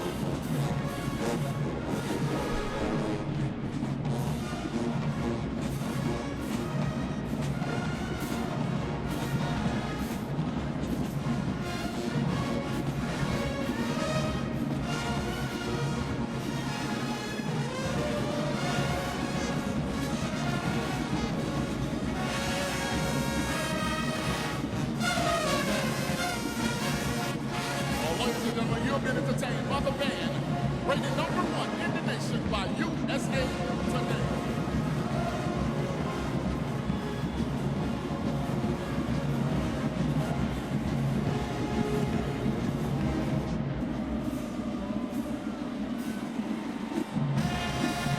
Poetry in motion.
side by Alexander O'Neill.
.43rd Bayou Classic, and once again, anything but your ordinary halftime. Back out to our crew in New Orleans to get you set for the second half, right after the... Next week, and fight for the right to say you are the conference champions in the SWAC this year. Right now, Grambling on top of Southern, 17-13 in the 43rd Bayou Classic. Thanks for coming back with us. Paul Burmeister alongside Anthony Herron and Ross Tucker. Both of these offenses came into this game averaging a little more than 40 points per game, Ross. So right now, Grambling being held in check a little bit. They both really are, and Grambling was only able to get one of their touchdowns off of a trick play. Early on, they were having some success running the ball. I mean, it's been unbelievable to watch Martez Carter, but they've slowed that down, so then Grambling had to go with a trick play. Chad Williams, the leading receiver in the SWAC, actually throws the ball deep down the field to Verlin Hunter for a big touchdown. And as we look at what Southern's been doing on the offensive side of the football, for some reason, even though Leonard Tillery's had 15 carries, I feel like it hasn't been enough. I just want to see this guy tote the rock down after down because he's been that effective. And those guys with the raw thighs on the offensive line for the Jaguars, they've been effective in the way they've blocked that dominant defensive front from Grambling. He has 194 yards rushing already. Let's go to the sidelines and check in with Lewis. Coach, the difficulty with those two early turnovers and then the value of Leonard Tillery to get you guys back in it. Hey, we ain't about a football game. It's going to be a good football game. They got to fight to the end. Couple turnovers. We down 2-0 in the turnovers. So it's always about turnovers and big plays. So both will come out the second half and be ready to roll. All right, thanks so much. Good luck. Thank you. All right, guys. Thank you very much. Looking forward to the second half here. Southern and Grambling. The winner moves on to play for the conference title next week against Alcorn State. That'll take place in Houston. As we look at the halftime stats, guys, the big one to me, the turnovers, 2-0. Jaguars have turned it over twice. It especially stands out, Anthony, because Southern came in plus 17 in the turnover game. That's been who this program has turned into since Dawson Odoms took over as the head coach. They've been very efficient with the way they've thrown the football. They've found explosive play opportunities, but especially over the last 3 seasons with Leonard Tillery as the only back in Southern history with 3 consecutive 1,000-yard rushing seasons, then this is how they've led with the ground attack, and that's what's gotten them back into this ballgame. Yeah, that's the number that stood out to me, the rushing yards. You kidding me? 201 for Southern to 27 for Grambling. You don't see those numbers that lopsided, and the team with 200 yards rushing is losing. Martez Carter lets it roll for the end zone, and Devontae Kincaid will come out and see what he can do on the first possession here of the second half. He was solid in the first half. Wasn't explosive like we kind of gotten used to seeing from him, but he was 15 out of 22, 167. Most importantly, did not turn the ball over a single time. Staying true to who he was all season when he threw 27 touchdowns and only 3 picks in the games leading into this one. That's the phenomenal thing. They've been a volume passing offense until they take control of the game and then they start to run the football, but this is a passing attack that doesn't mind throwing in large numbers. They start out with the run right up the middle. Justin Kelly out to the 32-yard line. Good solid start for the Tiger offense. Thought it was interesting during the week when Coach Fobb said they really throw the ball to set up the run. You know, for how many years have we heard coaches say, run the ball to set up the pass? I think more and more teams take that tactic now of throwing instead of the run. They just don't admit it like Coach Fobbs did. Kelly again, that'll be less than a yard short of the first down. Yeah, don't forget about the running game of Broderick Fobbs and the Tiger offense here, because as you pointed out, they do lead with the pass, but averaging over 200 yards per game on the ground. A strong supplement to Devontae Kincaid and Chad Williams, number 10, the number 1 wide receiver in the conference, who had 6 catches and also a touchdown toss in the first half. Third and less than a yard. Justin Kelly, tough running, picks up 3, first down Tigers. Brought down by Jerron Johnson. You say balance, how about this? Averaging 43 points per game and just under 500 yards per game. A whole lot on the ground and a bunch through the air. Both these teams really have had enviable balance throughout the season. Committed to the ground game to start out here. Kelly just across the 40-yard line. Gains 1. Clearly that was the halftime adjustment for Grambling. We're going to come out and try to pound them right up the middle. Coach Fobbs said when we throw the ball with some success, we get a lot of 2 safety looks, a lot of deep zone, soft coverage, then we can run it. Different types of runners as well, as Kelly 240 pounds and Carter at 175. Here's another runner, quarterback Kincaid. We saw him pick up 17 on a run once in the first half. And that's going to be enough for a Tiger first down, just over 10 yards. So they've had Justin Kelly in the backfield. Watching there right in the interior, picking up the Mike linebacker. That gives the running lane that Devontae Kincaid's able to take advantage of, running right up through the teeth of the defense, moving the chains. Aaron Tiller leaving the field. Southern. Brad Porter checking in. Kincaid doing a nice job of leading an offense that has yet to turn the ball over. Yeah, it's expected, but when you go up against Southern, knowing they've created 29 turnovers this season, a good job there in that first half. Justin Kelly, 5th carry already on this first possession of the second half. So interesting to see Grambling come out in really what you call 12 personnel, which is 1 running back, 2 tight ends.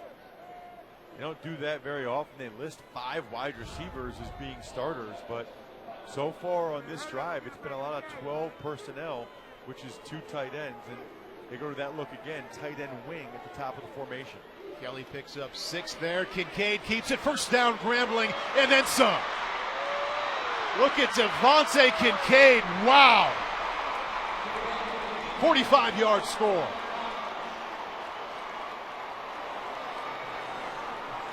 You don't have to be around Devontae Kincaid very long to recognize no moment's too big for this guy. He played in the Southeastern Conference, transferred here to Grambling State. Speaking with him during the week, he had all kinds of excitement to play on national television and show the skill set that he's been showing all year at the SWAC. Barely even looks like his feet are touching the ground. He's just gliding, silky smooth.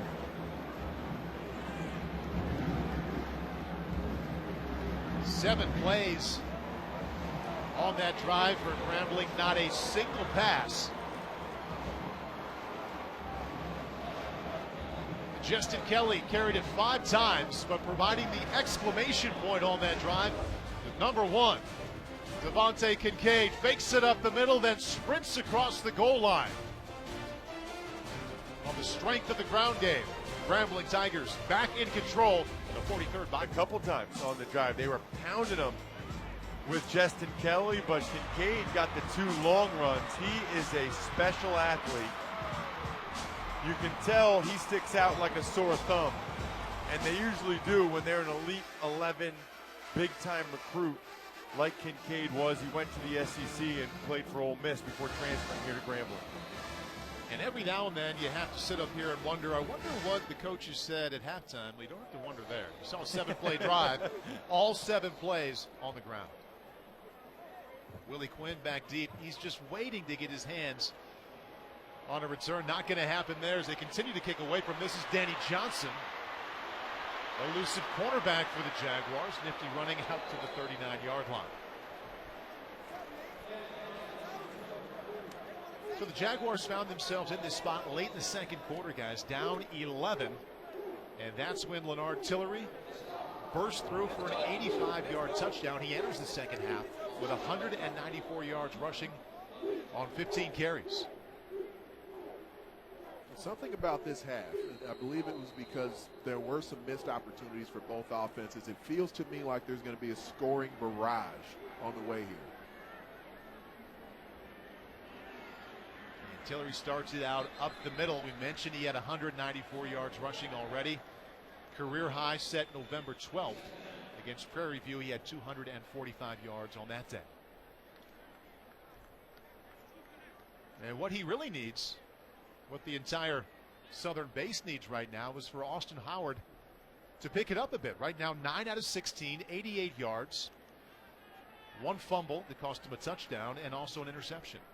It's also been a while since we've called Willie Quinn's name, getting the ball on offense. Had 3 receptions and 1 rush on their first drive. And they were looking for him there. Overshoots him to bring up 3rd down. Tight window there to try to throw the pump and go. Willie Quinn stopped. He had a step, but the safety was over top. So that's a really tight window for Howard to try to fit the ball in. He was so conscious of the defender under Willie Quinn that he put a little too much on it. And Howard coming into this game averaging a little over 224 yards passing per game. Less than his best to have only 88 total passing yards at this point. Timeout called by Grambling.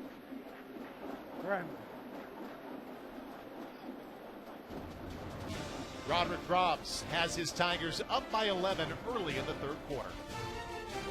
Check. In this rivalry, both entering the game with perfect conference records.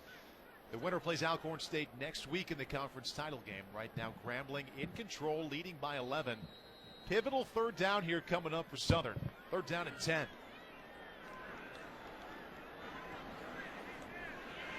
Grambling rushes 4. Howard under pressure. Gets it off just in time. An extra effort. Good enough for the Jaguar 1st down. Dylan Beard, the tight end, the 2nd leading receiver on this team, with his 1st catch today. That is a tremendous effort by both Howard and especially Beard. Breaks 1 tackle there and then powers through another one to get the 1st down. That's a huge conversion for Southern. They really needed that. And one of the reasons they needed it, their defense couldn't slow the Grambling ground game at all on the last drive. Leonard Tillery, loss of 1 around the right side.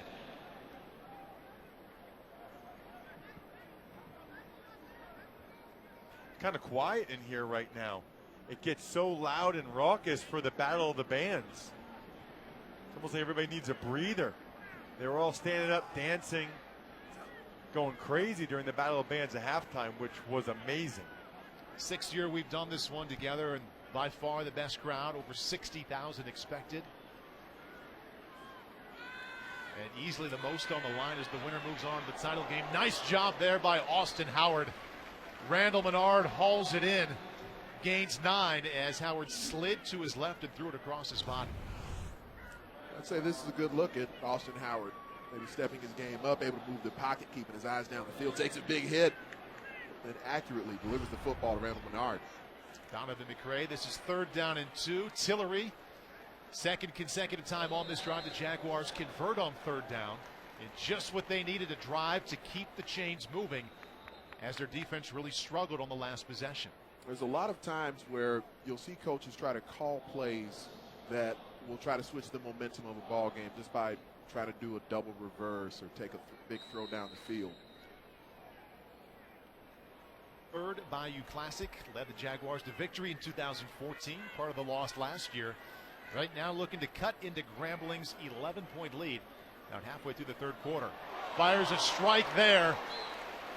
And once again on this possession, 2nd time he's found Dylan Beard as tight end. 1st down Jaguar. This is the Dylan Beard drive. He's the left side of your screen, climbs the ladder to go up and catch that. He's only 6'2", 260 pounds. He's certainly not known as a guy who goes back shoulder and has these sorts of acrobatic grabs. Gain of 15, came into the game with 35 catches. And has 2 on this drive, his first 2 receptions of the game. Right back to Leonard Tillery across the 20-yard line, but that's it. Blaine Winston tosses him back toward the line of scrimmage after he gained 2. He's been everywhere. Big number 99 has been a dominant player in this game. Just shedding blockers. He's an absolute monster there. They line him up a lot of times at defensive end. 300-pound defensive end. He's got the looks of a pro prospect to me. Tillery now 199 yards on the ground. And now he is over 200. There is Winston once again.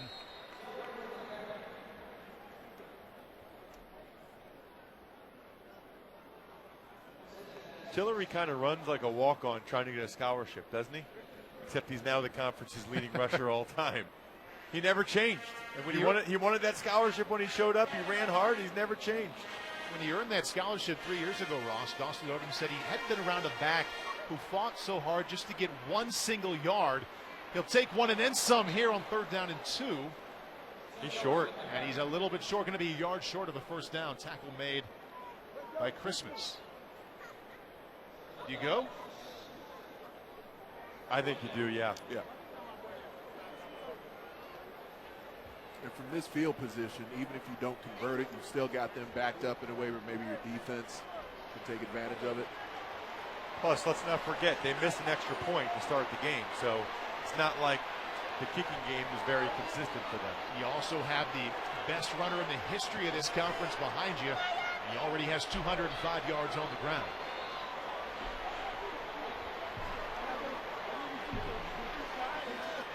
Fourth and a long yard here. Tillery cutting and slashing. And that's going to depend on the mark. The second and 3rd effort there by Tillery, as you would expect, on 4th and a little over a yard. It is going to be very close. Based on where we have the yard to gain there, it doesn't look like he got it. You see that yellow line.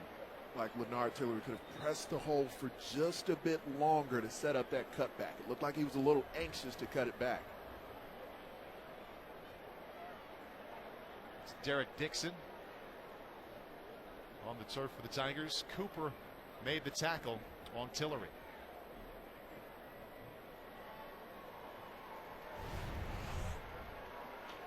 Can't question the call. Give it to the best back in the conference. See what he can do. Cuts it back right away. And they were down blocks, and they went from the wide side of the field down blocking towards the short side. Just cut it back a little too quick. And he's short. Credit again to big number 92, Samuel Reese, the first one to meet Tillery in the backfield. Reese already with a sack and a forced fumble, making his presence felt on that key play.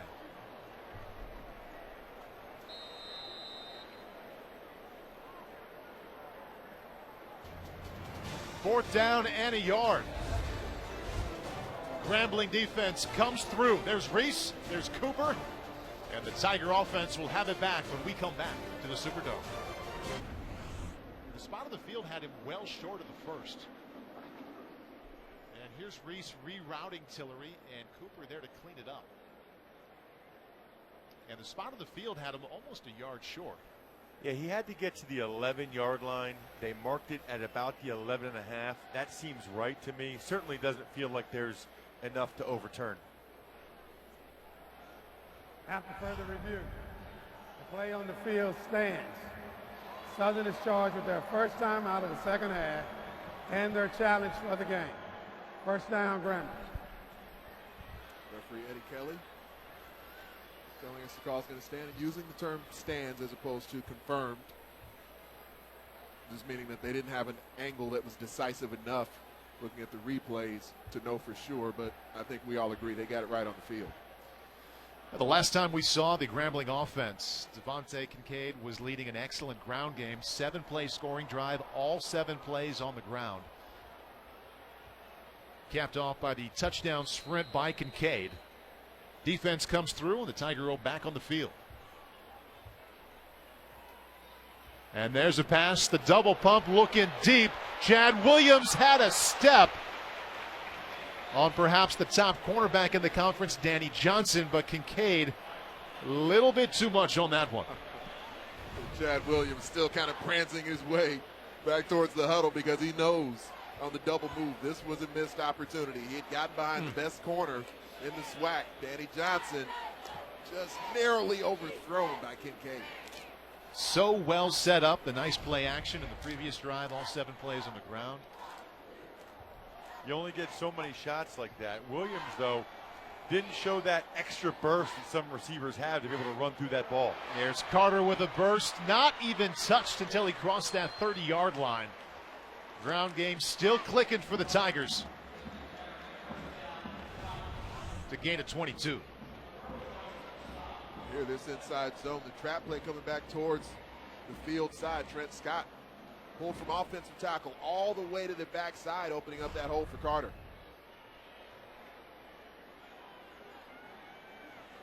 Carter now 7 carries, 45 yards, scored the first touchdown of the game for Grambling back in the first quarter. And why not go back to him? Once again, a huge hole.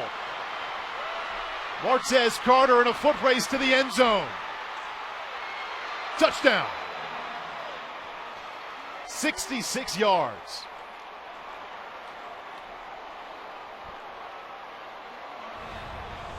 Coming into the game was the Southern offensive line that was viewed as the best in the SWAC. These big hogs from Grambling State announcing their presence in the Bayou Classic. The play they call Mr. Excitement.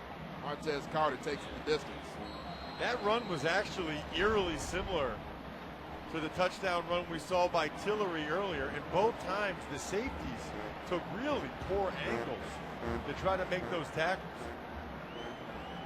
Martez Carter now 8 carries for 111 yards, 31-13, easily the largest lead of the game for the Tigers. Ground game taking control here in the 43rd Bayou Classic. In this quarter, Devontae Kincaid has a 45-yard touchdown run.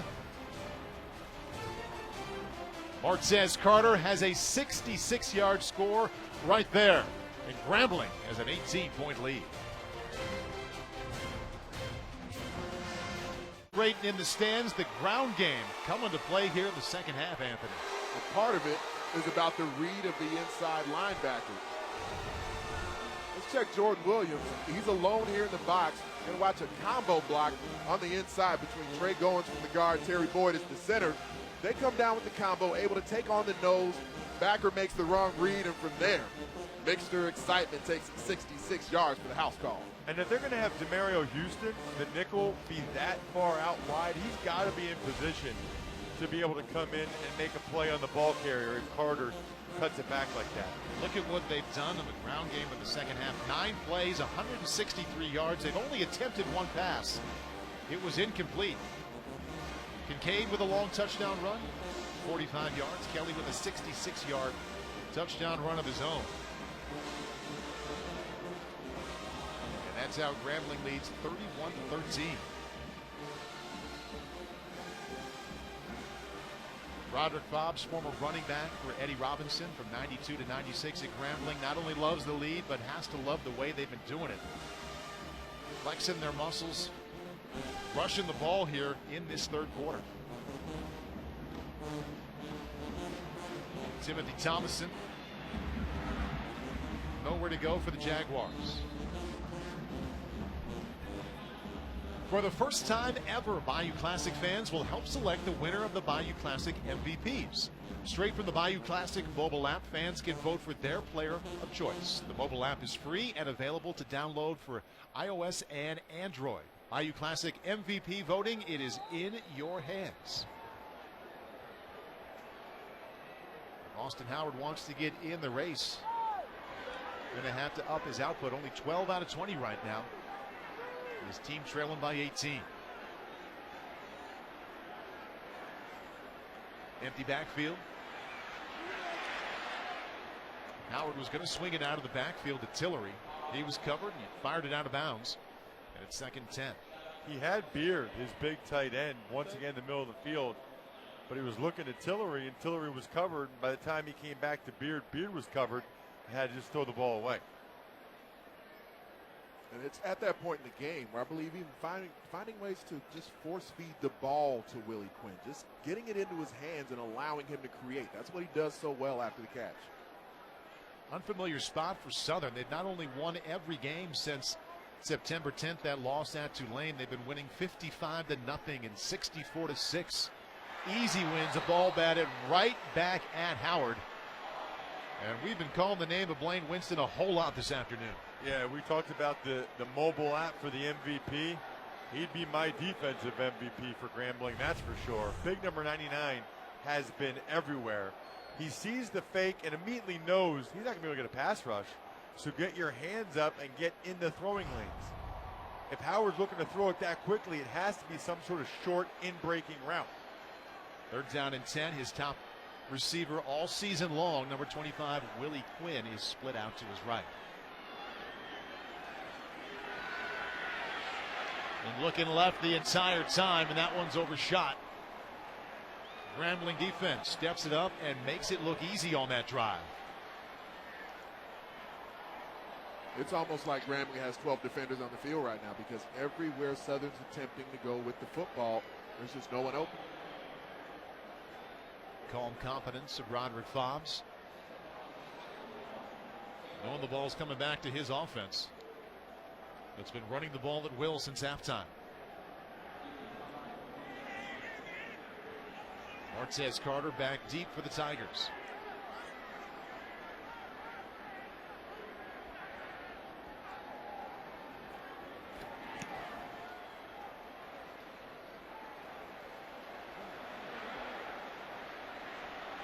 Non-traditional kind of return here for Carter. Chased it down and then ran it back to the 38. A punt of 46 yards. Let's go to the sidelines and check in with Lewis Johnson. Well, Paul, we've been watching quarterback Devontae Kincaid for Grambling really kind of live out a new level of his dream. Here was a guy who told us that he wanted to play in the SEC, but when his mom, LaToya Boyd, suffered a stroke, it put a lot of weight on his chest. And he said, you know, look, my mom is my best friend. He was talking about her and then also this difficulty of the pressure of trying to win the job at Ole Miss, and he suffered the injury, and he said he almost gave up on his football dream. But it was really his faith and his support from his mom that kept him going. Now, she recovered from the stroke, and he said getting to Grambling has been amazing, and seeing her healthy has also been amazing. But his mom, LaToya Boyd, healthy. She's here somewhere in this huge crowd, probably celebrating him. But this young man has found a new home in Grambling State. Yeah, thank you, Lewis. He was so excited to get a little bit closer to his mom. In the hometown of Dallas, Kincaid, plenty of time there. And that is a pretty hookup. Kincaid to Lindamian Brooks. We've seen it all from Kincaid. We've seen the running ability, we've seen the accuracy, the rifle arm. Now we see the touch. Beautiful touch on that ball. Damian Brooks, he plays what they call the tiger position, sort of a hybrid between a wide receiver and a running back. A couple of penalty markers come in.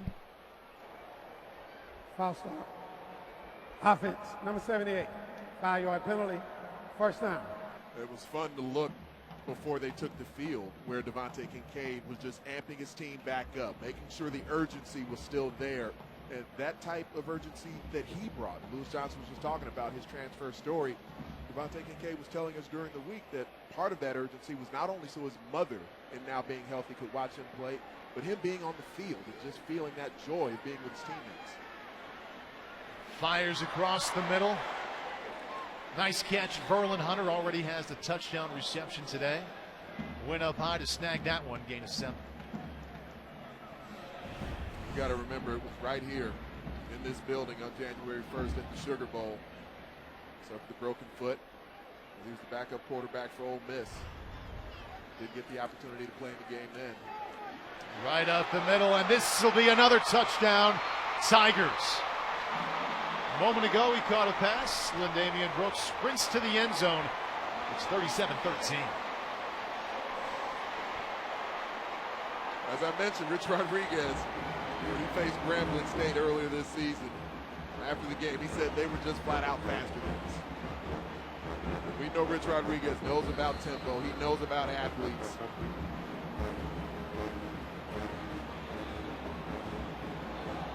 I mentioned at halftime to you, Anthony, and maybe the Tigers were delivered the message. I said, hey, they were averaging 43 points per game. They've been held in check here a little bit in the first 2 quarters.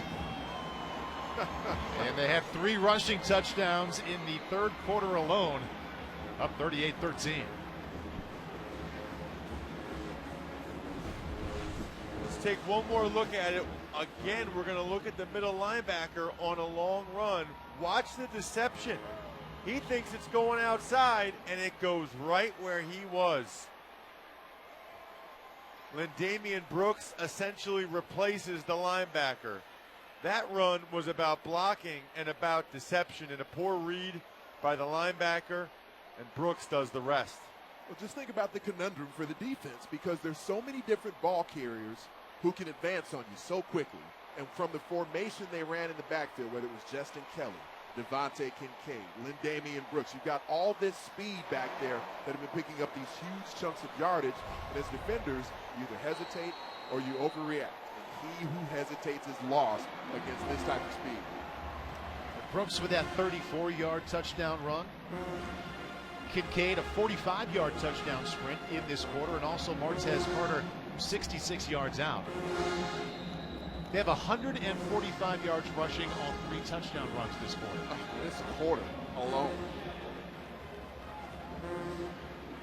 Well, Austin Howard, streaky passer today, started 5 out of 6, led the touchdown drive in the very first possession. Then 0 for 4 with a pick, came back and went 4 for 4. Then he was 0 for 3, then 3 for 3. He was 0 for his last 3 before that completion.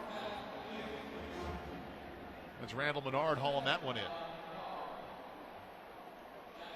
This isn't really what Southern wants to do. I mean, they can throw the ball, but now, you know, you're talking 18 minutes and change left in the game. They'll probably be throwing it all over the place, which gets them away from their strength, artillery. Almost a one-handed pick. Wow. Jamil Jackson. Wow, that would have been a play. That would have been nasty. If Jackson could have come up with this one. Howard on the move. Wow. Nearly able to get that left mid up and bring it in.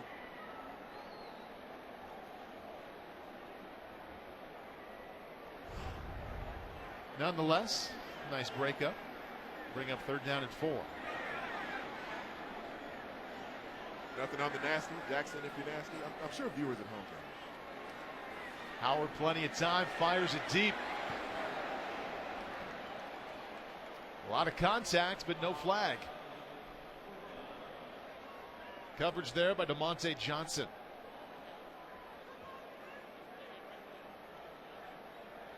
And the struggles continue for the Southern offense. I don't know what's better this half, guys. The running game of the Tiger offense or the entire defense we've seen. It has been total domination so far in the 3rd quarter. Felt like a pretty evenly matched game in the first half, and really without those 2 turnovers, Southern could have and should have been leading. Has not been the case here.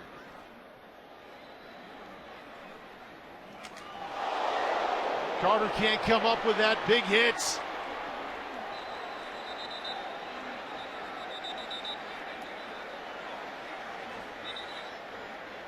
No flags for contact there. Scramble for the ball. And what a break this would be for the Southern Jaguars. And they got it. Special teams comes through. Broderick Fobbs. The officials are talking. There's no halo rule, but you can see Broderick Fobbs saying they have to let him catch the ball. You can't interfere with his ability to catch it, but that's not what happened. The ball went right through his arms. They gave him the chance to catch the ball. It went right through his arms. That's a good no call by the officials. And normally when the interference with the opportunity is called. They're covered by 7. Also doing the play, blocking the back, number 49. So there'll be just a block in the back. Team. The previous play is under review. Clark Cleveland with the big hit for Southern there on their special teams. Now that I'm thinking.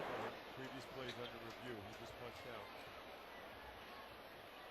I know. I was telling you what the I believe they're going to review whether or not Martez Carter actually touched the football, whether or not it was a true muff.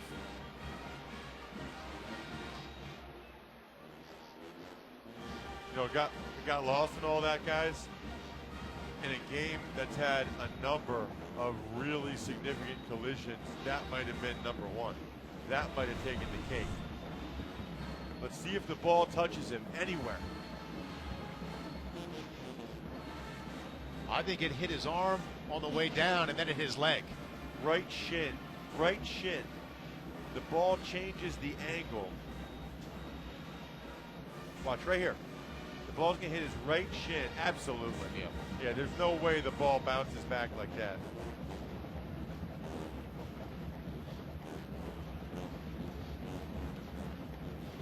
Take a look at the recovery here and see if we can see.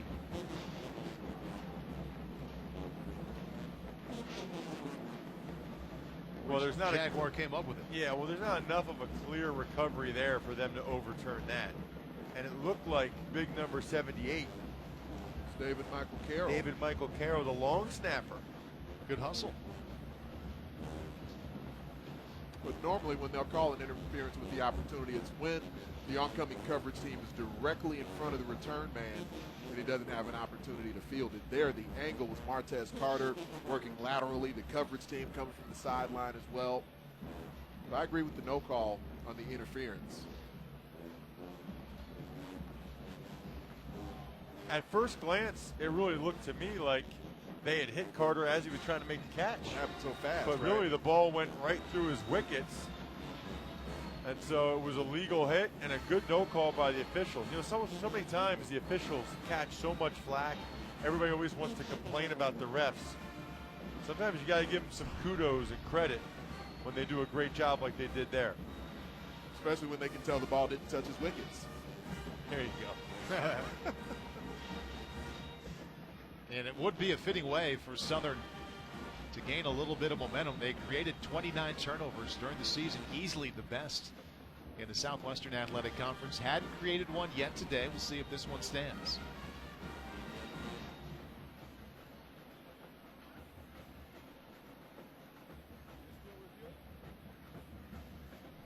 Prior to that play, everything had been going the way of Grambling in this third quarter. 3 rushing touchdowns, all kinds of defense. Now the Southern special teams possibly creating a turnover.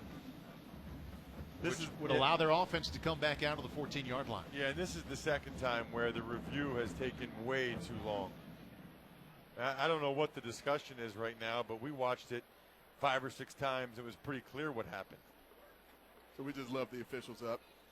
Let's let them have it, too. After review, the play is confirmed. Southern ball, 1st and 10. The first down and 10 from the 14. The block in the back. And trailing 38-13. And being dominated in this third quarter. Right now, Grambling with 197 rushing yards. Southern only 12. We'll see if they come out leaning on Leonard Tillery, who has 206 yards rushing on 22 carries. Or if they can get Austin Howard going in the passing game. Right now, he's just 13 out of 26.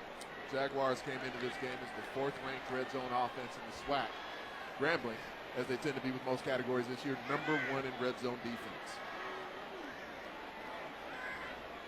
Howard to the air. And Tillery wide open. Touchdown. Barely. A high degree of difficulty on that delivery. But 6 points is 6 points. There's hesitation. Yeah, they made that a lot tougher than it had to be. Tillery, you'll see that comes out of the backfield. They call that a wheeled route. Nobody covers him. I'm not sure why Howard felt like he needed to put that much air under it. Catches it, secures it there, left foot down there, and it's awfully close.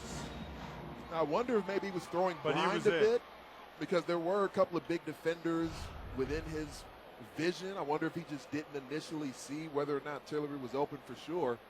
But yeah, he just held the football longer than he really needed to. And I don't think Tillery got that left foot down. Let's see if he has it control with the right foot down. No, he doesn't. Left foot right here. And left foot's going to step out of play is bounds. under review.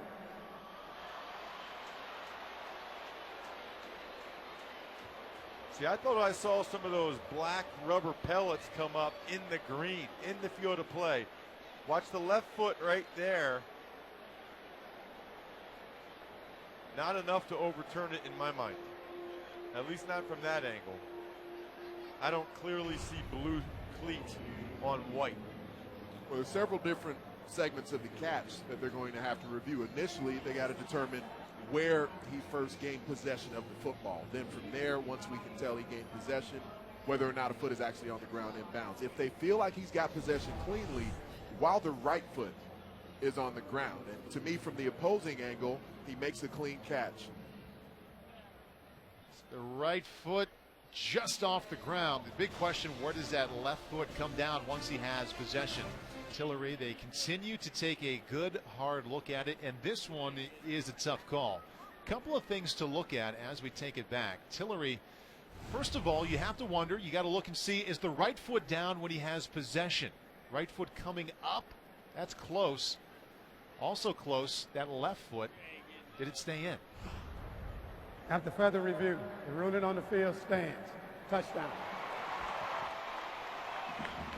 As I said right away, high degree of difficulty for a back who was running wide open. It didn't need to be that difficult, that's for sure. But remember, to overturn it, it has to be indisputable visual evidence, and that certainly was not there.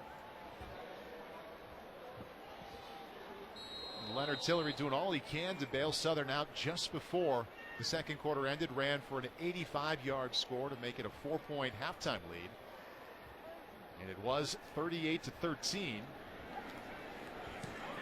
Southern trying to claw its way back, and it's now 38-20. Well, Leonard Tillery has become more and more of a volume back throughout his career. We're still in the third quarter of this game. He's already got 22 carries. He's got a couple of catches. We see the all-purpose skill set on display there on a play where a lot of backs can't go over the shoulder with it. The breakaway speed, he's shown the power, and now he's shown the ability to make catches out of the backfield. What impresses me about his power is that it's not always about cleanly running people over, but for a back who's not 230, 240 pounds, he sort of finds that outside angle of the tackler just to be able to run through their contact. So based off of what he's shown all season, on the ground and through the air, he's going to be productive whenever they get it back. The big question now, can the Jaguar run defense step up and do something, as the Tigers have 3 rushing touchdowns in just this third quarter? No need for an onside kick yet. If Southern's defense doesn't step it up, you may see one later in the game.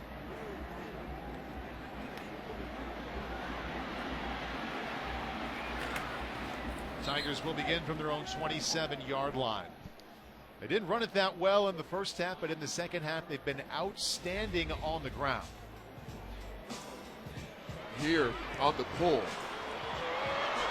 This read option. Devontae Kincaid showing the wheels to go the distance. You're talking wheels.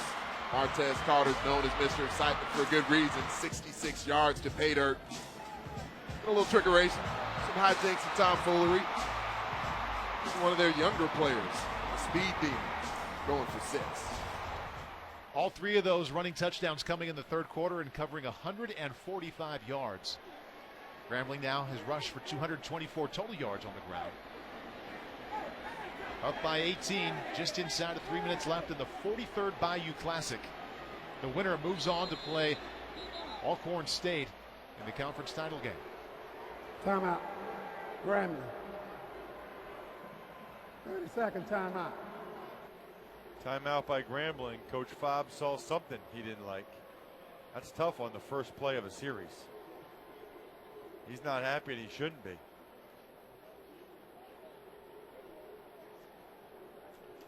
Getting everything they can out of this quarter here, Ross. That's what's happening.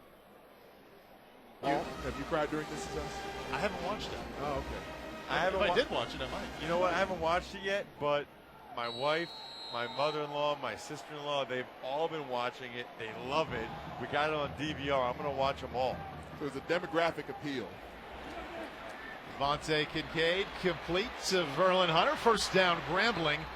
Here we are talking about the fact that Southern has to stop the ground game. First play of the series goes for 15 through the air. Hunter's really been impressive. Chad Williams gets all the pub, but Hunter's a big body in his own right. He's made a bunch of plays. Maybe the most gifted thing about Verlin Hunter is his hands when you talk to the coaching staff. Carter, spin move, impressive run there to pick up 6. Martez Carter now over 100 yards rushing for the day. And last season, Martez Carter in far less touches actually tied Bernard Tiller with 15 total touchdowns last year. He's always been a guy with a nose for the end zone. Verlin Hunter, the leading receiver right now for the Tigers. 7 catches, 71 yards. Kincaid thought about flipping it, just keeps it himself. And making it look easy, picking up 5 and another Grambling first down. That is a terrific way to describe what he does. He really makes everything look effortless when he's out there. Whether he's throwing and just snapping off the throws, or when he runs, it just looks like he's barely even trying. He's carefree. He knows he's one of the best players on the field. In his mind, he certainly believes he is the best player on the field, and I'm not seeing any reason he shouldn't. Gliding, 8 carries, 59 yards, and 1 touchdown. And then he can do that, just hand off to Martez Carter. Cut down right as he got to the line of scrimmage. Swag is the big catchphrase that most athletes are really using today. And as Devontae Kincaid transferred in to the Grambling program, his head coach, Robert Dobbs, he's not a big swag guy. He's more of kind of an unspoken bravado guy, but Devontae Kincaid sort of adds a little bit of that juice, both tangibly and intangibly, to this team that's led them to this very successful season. Had been running less recently. Games 3 and 4 this year, ran it 28 total times for $148. Nice job of keeping his eyes downfield here. And eventually just throws that one away. The 5 games since, though, he'd run it only 31 total. But again, 8 carries, 59 yards today. We'll see what he does on 3rd down and 9. You know, this is his first year as a starter in college football. And sometimes it's the little things that impress you. Even just buying time there, trying to make a play, and then ultimately deciding better of it and realizing I'm just throwing this one away. That's a winning play. 3rd down and 9. Nice pocket to step into. Little pitch and catch. We'll see if they get the mark. It's Chad Williams, his top receiver coming into the game. And looks like it's just enough for another Grambling first down. Well, that pocket you reference on the right side of the screen, having Justin Miller in at right tackle more consistently, where Shea Manning was coming in at right tackle and he was just getting abused by Aaron Tiller coming from the left defensive end. Justin Miller holding up much better as the right tackle as he should. He's an all-SWAC performer. Veteran route run right there by Chad Williams. Got just across the chain there, just enough for a first. His 7th catch, good for 67 yards. And we head to the 4th quarter of the 43rd Bayou Classic with Grambling in control, 38-20. They lead by 18, and a win today would be their 18th consecutive inside a conference play. And this one would be a big one. It would send them to Houston next week to play for the conference championship. 4th quarter coming up. It begins with Grambling in control, leading 38-20. Pass for 58 yards. Not so bad when you look at Southern, 56 yards. But then you look at the ground game. You see the 21 points to 7, 209 to 12. That's how Grambling outdid Southern in the 3rd quarter. And he continues to just make it look easy. There was no rush on Kincaid. Nobody between him and Williams. Just a pitch and a catch. First down, Grambling. Yeah, this is too easy right now. They have a bunch set to the top. Williams just sits down against the zone. There's not a Southern Jaguar within 5 yards of him when he catches it. Second half offense been dominant for Grambling. 14.1 yards per play. Jaguars only 3.8 in that 3rd quarter. Got to find a way to get some pressure on Kincaid, and when they do, he does this. Late flag comes in. Likely going to be holding against Grambling. Personal foul. Illegal hands to the face. Number 78 on offense. 15-yard penalty. First down. Step worse, personal foul. Trent Scott may be more satisfied because it's hands to the face. He certainly didn't feel like he held. He's there at the left tackle. Initial punches inside. Sometimes just as you're gripping the jersey, the hands sort of ride up towards the face mask. Obviously nothing intentional there from Scott. I think he took the guy's jersey all the way up into his face right. mask. I don't know if I've ever seen that one before. Out of the backfield to Carter, lots of room to run and leap to the 10-yard line. Fumbled the ball after he was down. Excellent blocking up front. Terrific burst from Carter, gain of 28. Every one of his runs is entertaining. Look at the block he gets out front. That quarterback ends up actually cutting down the big lineman Scott, and then Carter goes to the air so often. I don't know how effective it is, but it sure is entertaining.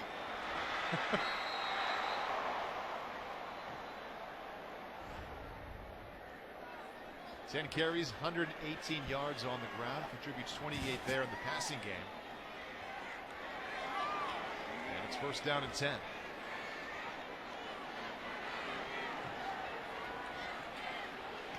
Carter flips it out to his left. Chad Williams down just as he crossed the 10-yard line. Brought down by Danny Johnson.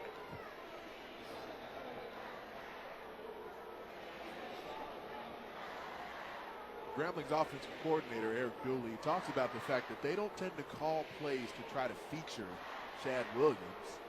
They just have the quarterback, Devontae Kincaid, go through his progression. It tends to be Williams who's open, but we've seen that play out today. To the end zone, touchdown Grambling. There's Chad Williams again.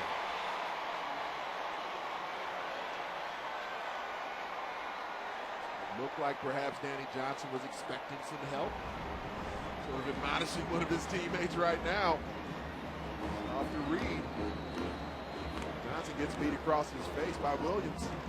Well, it looked to me like Rashad Turner, number 34, the backer, was supposed to drop and provide that inside help, but he got fooled by the fake in front of him. It's really, really tough for those linebackers to be right.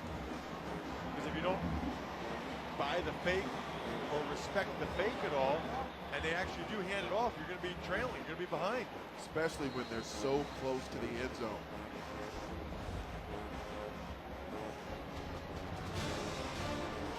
Chad Williams with the 10 on his jersey, his 10th catch this afternoon.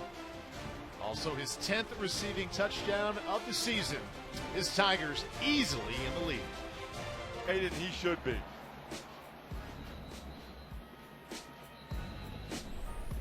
You know, sometimes if you attend a practice of a college team like later in the week when the defense isn't going full speed against the offense anymore, and it just kind of feels like it's easy to the starting quarterback.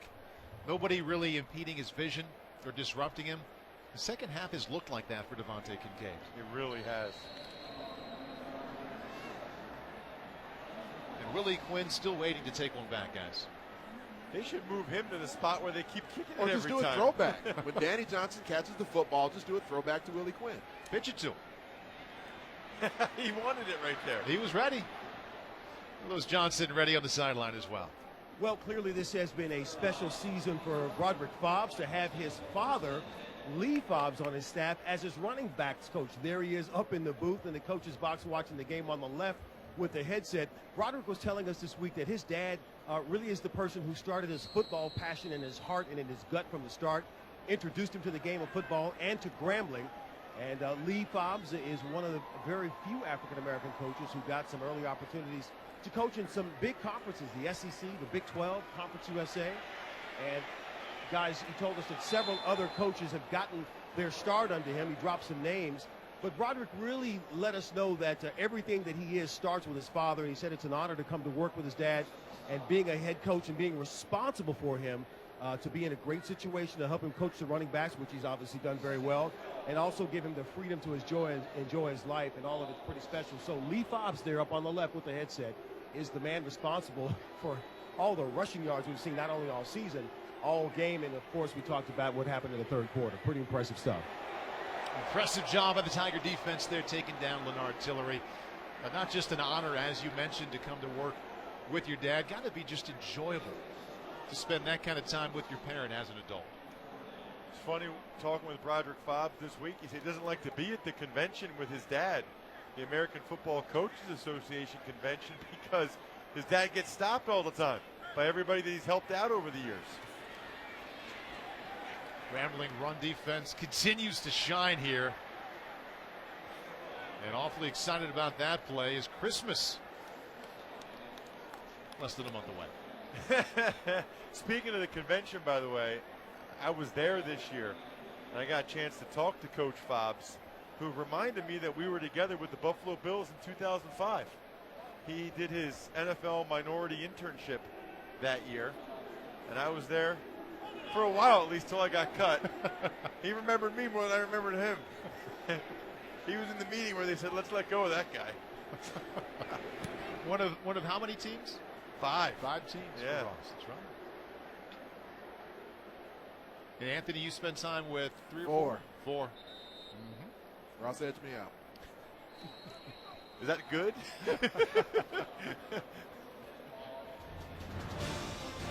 11 left. Fourth quarter looks to be well on its way to claiming that trophy and a spot in the conference title game next week in Houston. 43rd Bayou Classic. And who else? Eddie Robinson really put this plan to work. He had a vision all the way back in 1955. Played in front of 48,000 at the Orange Bowl against Florida A&M. Said, I want that kind of atmosphere for my guys at the end of the year. So 1973 convinced Southern the season-ending game should be played in Shreveport. They sold out a 41,000-seat stadium. Moved it to Tulane Stadium. That wasn't big enough. The next year, the Bayou Classic was in its second year. They moved it to the Superdome, and this is where it has been ever since. Really a vision in the mid-50s from Eddie Robinson about an event and a kind of atmosphere he wanted not only for his team, but for Southern at the end of the season. And his team, his former team, played pretty well in the first half, guys. Been tremendous in the second half. Grambling looking for its 18th consecutive victory. Started the right way for the Tigers. The Bayou Classic, the first 4 went their way. Doug Williams was the starting quarterback in all 4. Good to have Doug join the broadcast a little bit earlier as he spent time with Lewis Johnson. Doug was also the head coach 2 different times for Grambling.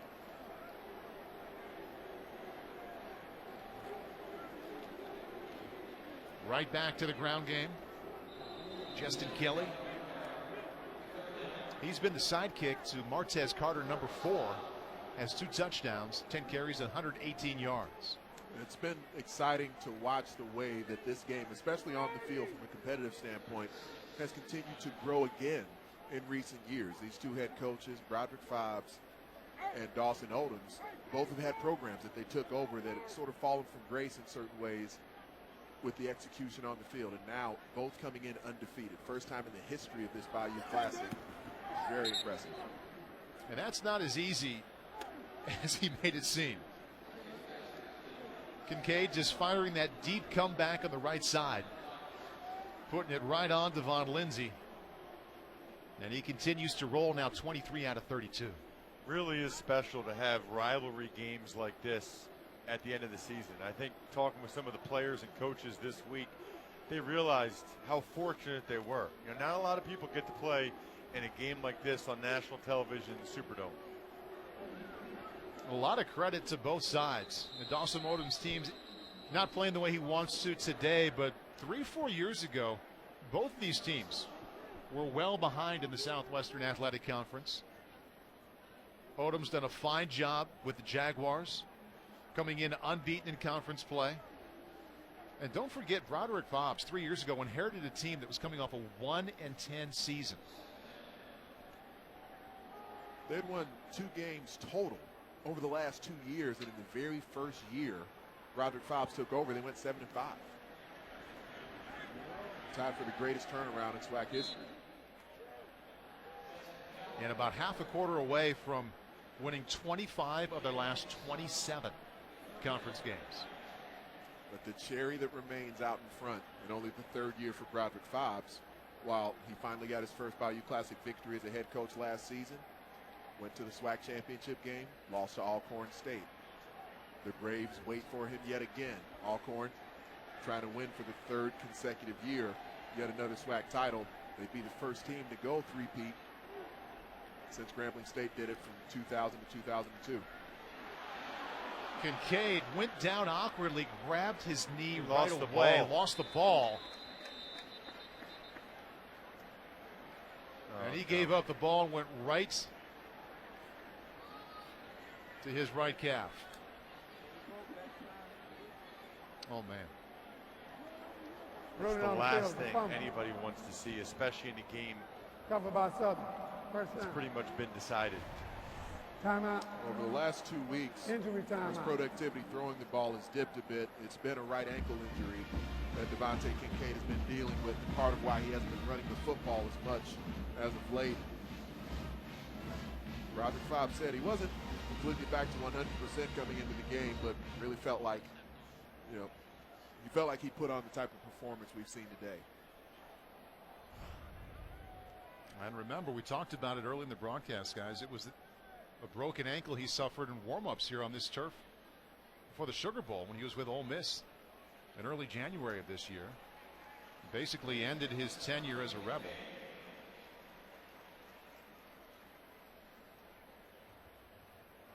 It must have been extremely painful because he just dropped the ball then. Yeah. He just let go of it. That has to be a natural reaction. Good to see him walking off like that. Great to see him walking off. Well, Lewis Johnson told us the story of Devontae's mom, LaTanya Boyd, and her battle and trying to come back from a stroke, getting closer to her, being with Grambling State. Well, she's over in the state of Texas. And you referenced, Paul, the broken foot that he came in with, missed spring ball, but he and his teammate, Chad Williams, actually spent time on the practice field before Kincaid could run. And Chad Williams would run routes for Kincaid, and Devontae would just throw him the football from stationary. Oh, in all that, there was the fumble, and here's Leonard Tillery. It's 11, first down Southern. Inside of 8 minutes, Jaguars down 25. And that 25 number is significant, because that makes it a 4-score game.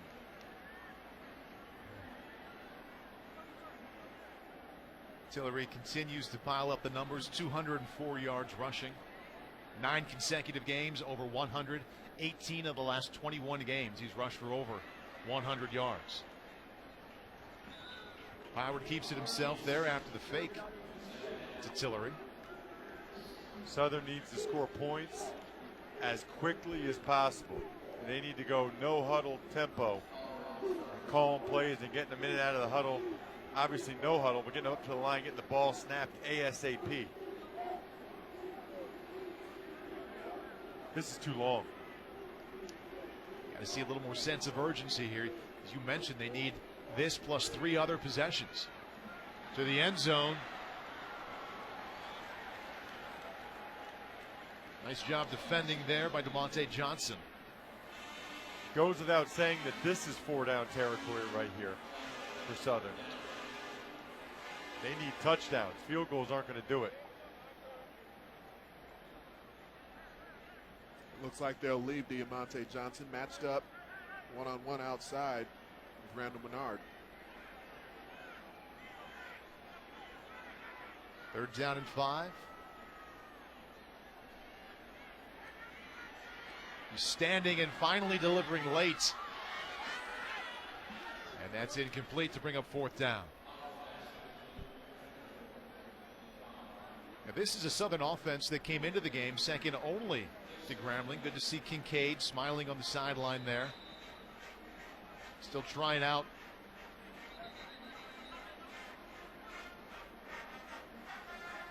the right side there. Unsure if it's a leg, ankle, or a foot, but good to see him jogging on the sideline. Please reset the game clock. 7 minutes, 1 second. 7 minutes, 1 second. They just let the clock keep running after that incompletion.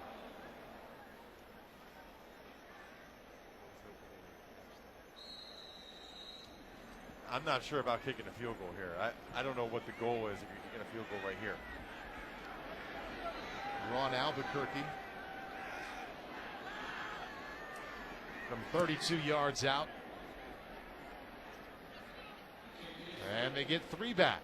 I mean, I guess if it's you need 4 scores one way or the other, get the field goal now. Now you got to get 3 touchdowns. 43rd Bayou Classic. Tigers' lead is now 45-23. Let's check in with Lewis Johnson. Well, Paul, when he got to the sideline, of course, the trainers were around him looking at that right ankle to see if there was an issue with it. Got up and limped a little bit, but then began to do the calisthenics and the moves and the running that you saw. And then the politicking began when he began to work these coaches to try and see if he could get back in the game. You may have noticed they had not taken his helmet, but the understanding that I have is that he is not going back in the game, and I've been hearing some rumblings here on the sidelines about the SWAC championship game next week should they win today. So that may be why Kincaid will not return to the game.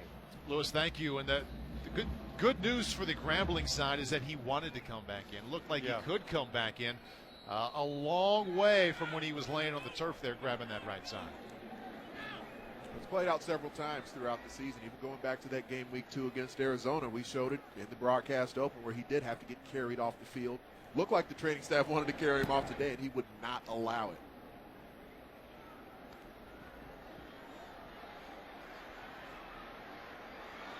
Montez Carter looking to add to his big day, which is exactly what he's doing. Touchdown Grambling. 88 yards on the return.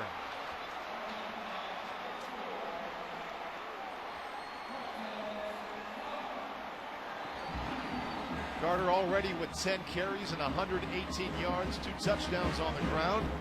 Why not throw in an 88-yard kickoff return for the score?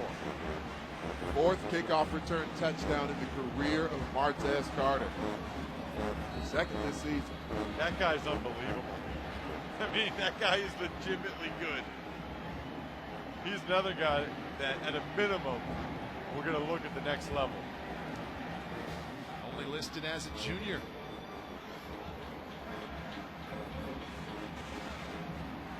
All kinds of weapons for the Grambling Tigers.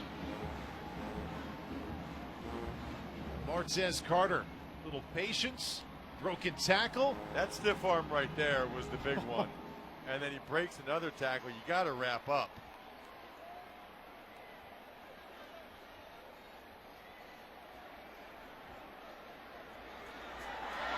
The wall was set up to the left side.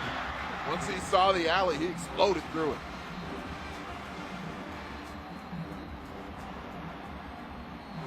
So Devontae Kincaid wasn't going to come in. He had to watch the sideline. Look at the eyes. Knows he has it right there. He's got such a life force to him. When you watch him play the game, when you talk to him, he's just got one of those presence that just light you up. Look at that score now, 52-23. And now Willie Quinn going to get a chance to bring one back. And not much of a chance. But 52-23. We started the 3rd quarter.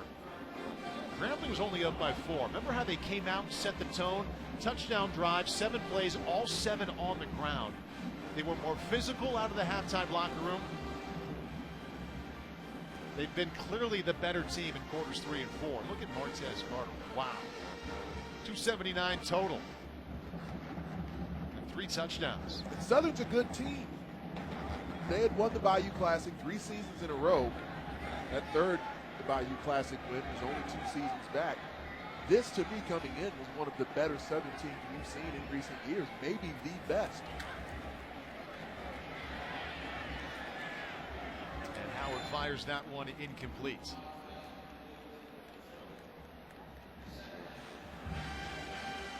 Well, Devontae Kincaid for Grambling has shown a lot of talent, guys, in a number of ways, but he walked into a pretty good situation. Montez Carter coming back, just under a 1,000-yard rusher last year. Chad Williams was back, the leading receiver of the conference. Also, Justin Kelly, a strong complement to Carter, and a pretty good offensive line. And Tillery just adding to what's already a ridiculous output for him. Look at this guy. Well over 200 yards. That's a 28-yard gain. He now has 232 on the ground. It's the explosion. Breaking tackles. If this is his last game, he is going out in a major way. Grambling State Band, please refrain from playing when the team is coming up to the line of scrimmage. Thank you. Just getting the band to taper things down a little bit.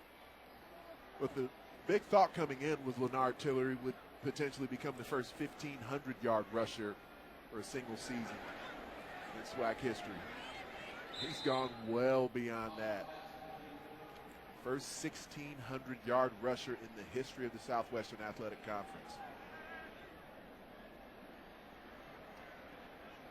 Former walk-on. All-time leader, Southwestern Athletic Conference. Over 4,000 career rushing yards. Still running hard. 75 points we have, over 900 total yards, and still over 5 minutes left. It's usually a ball that gets picked, falls to the ground. Fell to the ground because Leonard Tillery made sure Jatirius Pouncey had no shot at getting it. I think a fair critique of Southern's offense has been that they have not gotten the ball to Willie Quinn enough. You know, we talked about it in the first drive. It was clear they wanted to try to get him the ball in space. They have not been able to do that. He's been sitting at 6 catches for 60 yards for the better part of 3 quarters now. And remember, he had 3 receptions on the first drive and the first touchdown of the game. The goal coming in, Grambling's defense, their defensive coordinator Everett Todd said he wanted to be physical with Willie Quinn, make sure they invaded his personal space, impeded his progress as he came off the line of scrimmage. They've done that very effectively. There's still ways, though, that Southern could have found a way to try and get him the football. 30-second timeout. 3rd down and 3, timeout called by Austin Howard. The Southern offense.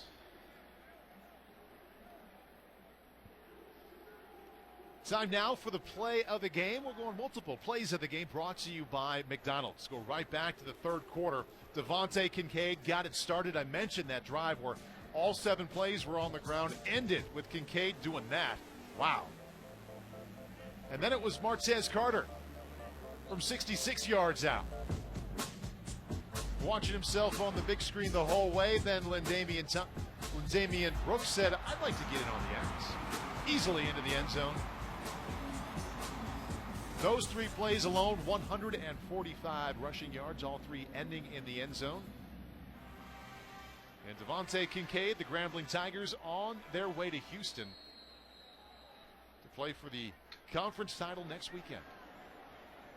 Devontae Kincaid, only a junior eligibility-wise. This is not a happy ending, per se. But he's been rewriting his story after getting beat out by Chad Kelly at Ole Miss.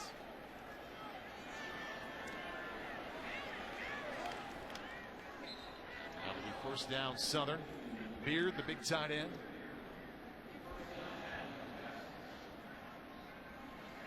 And we've highlighted Kincaid's explosion. Nice job in the pocket, passing the ball and running around, but got to compliment his efficiency. He came in 27 touchdowns, only 3 picks. He's thrown it 33 times today, and once again, a game comes and goes without him throwing an interception. Howard wanted Leonard Tillery. Fires it low, incomplete. Got to make the layups, they say. Yeah, it's a couple easy throws here for Howard on this drive that he hasn't been able to make to Tillery, and we know what Tillery can do after he gets the ball in his hands. 25 carries, 230 yards for Tillery.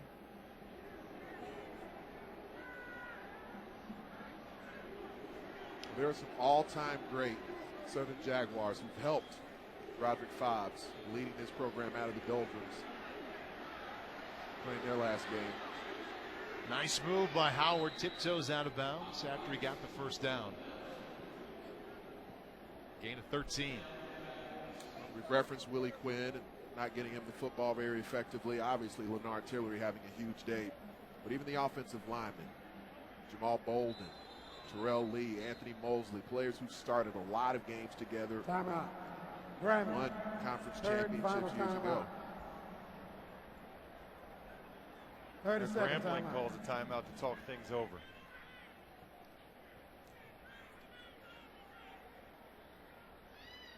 And lots of good choices to pick from for potential MVP here. Let's revisit what Martez Carter has done. 10 carries, 118 yards, 2 touchdowns. There's the first one to get it started. Yeah, that was just a great cut by him. And then he has shown tremendous explosion. Got some good blocks down the field there as well. He has been unbelievably impressive. When you look at the special teams phase of the game, Martez Carter trying to leave no doubt in this ball game. Taking it the distance. Tail lights for the Jaguars. Making a lot out of his 10 carries, the offense, for 118 yards. Over 11 yards per carry, pretty gaudy. But what stood out to me when I looked at what he did all season, check him out there with the selfie. Taking selfies with guys on the sideline. Why not? Nick Saban would love that. But he came in averaging 6.5 yards per carry. And there's the 4 for Southern, his counterpart. It's John West, picks up 3. You're feeling pretty good about what you did on the day and your team's lead when you're taking selfies on the sideline. That's when you know. It's usually a pretty good sign. And it would not surprise me at all if that becomes a bit of fodder for Dawson Odoms and how they will head into their offseason. Under pressure, Howard just fires it away. We talked a lot about Broderick Fobbs and mentioned the fact that this will be 25-2 in his 3rd year in the SWAC. But Dawson Odoms, his team's going to fall to 29-5 in conference play, which is outstanding in his 4 years as the head coach there.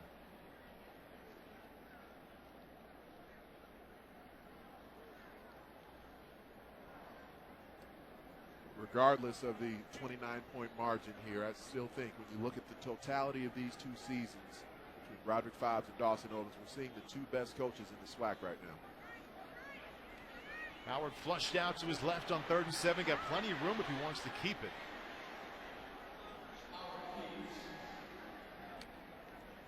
Goes down and brought down by Derek Dixon.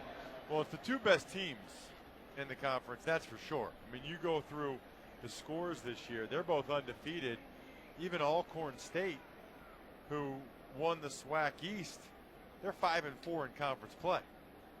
So these 2 teams, by far, the 2 best teams in the regular season. And since Broderick Fobbs took over during the 2012 season, he's been the winningest coach in the Southwestern Athletic Conference. So he's maintained a level of stability that this Southern program had gone without for a while. Incomplete, 4th and 4. And the Grambling offense will come back out to see what they can do with that clock to keep it moving. Not only is this the first time in the 43-year history of the Bayou Classic here, Ross and Anthony, that both teams come into the game with unbeaten records, might be the first 4-hour game. Could be. I don't know. There's not a lot of 4-hour games out there. I mean, Paul, your memory may be a bit short here. We've done enough Bayous where I don't think this is going to be the first. Not the first time, okay. No.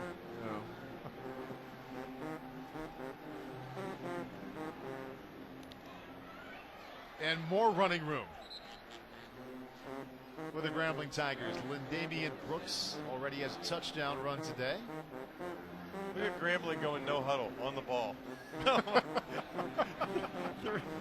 There is no way that they should snap the ball before there's less than 5 seconds on the play clock. This is called 4-minute offense. Every team practices it. And the goal at this point is now to win the game without anybody else getting hurt, and to get as much time off the clock in between snaps as possible. And fortunately, Broderick Fobbs and the Grambling coaches are smart enough to recognize that. They were just faking the tempo. Up 29. Brooks brought down to the backfield. And hopefully Southern will be able to put this one behind him within a day or two, wash out that disappointment, and feel good about what they've done. Coming into this game 8-0 in conference play. And rarely challenged during the season, too. Virtually been number 2 in the SWAC in most significant statistical categories the entire season, just to Grambling State. That's why this game was so highly anticipated, and why, as we've seen since Katrina, where there was a bit of time here where the crowds at the game had waned a bit. Now you look at the last few years, the turnover. Second Grambling's turnover, offense. second one of the fourth quarter. That's one of the dangers when you're bringing a backup quarterback and you see Coach Fobbs is not happy about that. Well, Charles Wright has been in this situation several times where he's had to step into the lineup. Devontae Kincaid's had to leave with an ankle injury or not finishing a game that they've had in hand. That's why Broderick Fobbs expects a level of execution to be there. Finish the game cleanly. And when the game was really in doubt, Grambling was +2 in the turnover game, creating those 2 early. Austin Howard interception and also the fumble at the goal line. That was huge.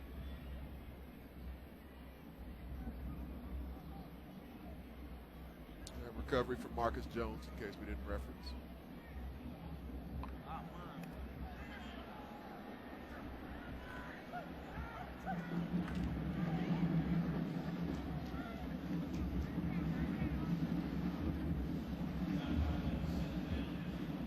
Leonard Tillery just adding He's still to his running conference hard. best total, picks up 4. He's still running hard. I feel you. And pointing at guys on.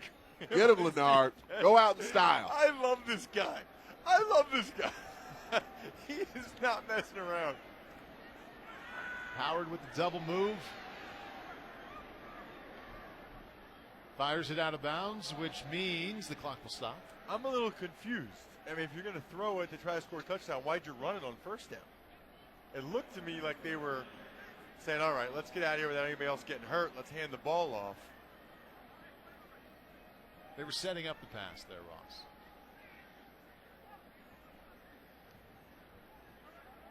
See if they let Tillery run it again. 26 carries, 234 yards.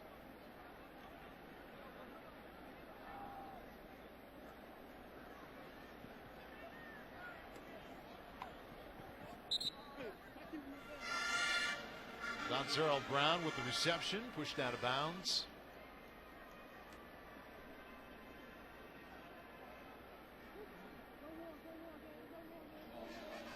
Not the kind of afternoon Austin Howard thought about. Under 50%, just 19 out of 40. For a conservative 168.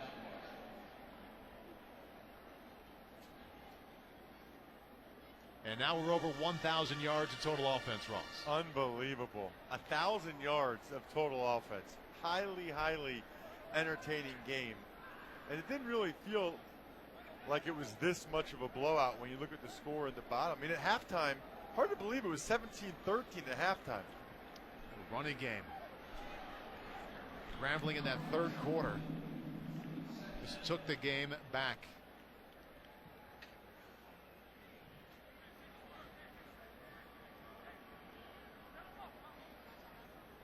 What stood out to you the most here in this Grambling win, Ross? I'd say Devontae Kincaid as well as Martez Carter. Really, both these teams can't help but be impressed by some of the talent in this game, like this guy. Look at that guy. Tillery running hard down to the 5-yard line. To get the first down, look at that guy. You know, if you're an NFL scout and you're watching this game tape, that's the type of thing you look for, because you want to know what these guys have inside, what's in their heart. Tillery's heart is unbelievable.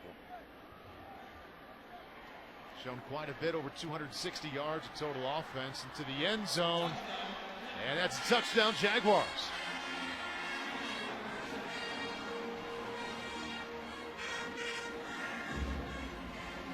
Stacy Bureau, freshman wide receiver out of Houston, Texas. Just a little slant route, and Tillery comes over on the blitz pickup and tries to lay out the Grambling linebacker. It's part of what's made him a great player. The same way he's finishing his final game is how he started his first. All heart.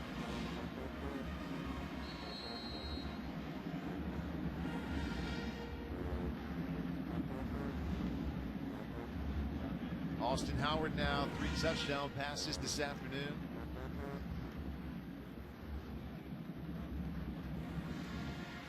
Albuquerque's kick up and in.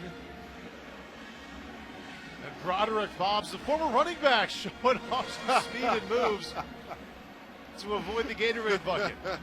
That's called delaying the inevitable. Oh, they're going to get him. Nope. They got the offensive coordinator, Eric Dooley, instead. They better stay off the field. They're going to get a penalty here. There's still 3 seconds left on the play clock. On the game clock, I should say. We'll take that. His offense went for 571 yards today. On to Houston for Broderick Fobbs and the Tigers to take on Alcorn State.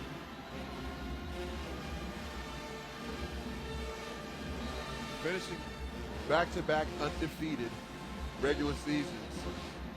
Defensive coordinator Everett Todd getting his Gatorade bath as well. Doug Williams knows what that's all about as a winning quarterback here, went 4-0 in the Bayou Classic. Also won it as a head coach. Grambling's going to have to send some guys out there for the kickoff return team.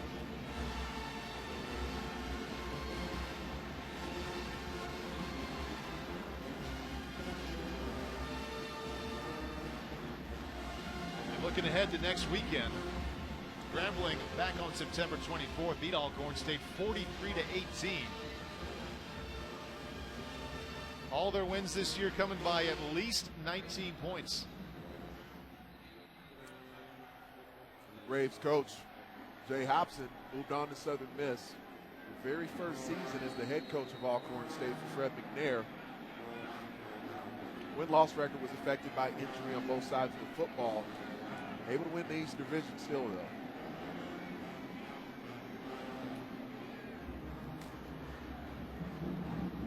Grambling finally comes up with that onside kick. And we go to zeros. Broderick Fobbs and the Tigers remain unbeaten in conference play with a convincing win in the 43rd Bayou Classic, 52-30.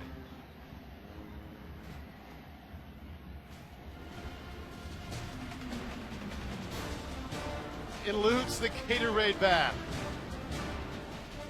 He and the Tigers run into Houston for the conference title game next weekend. Back to the Dome after this.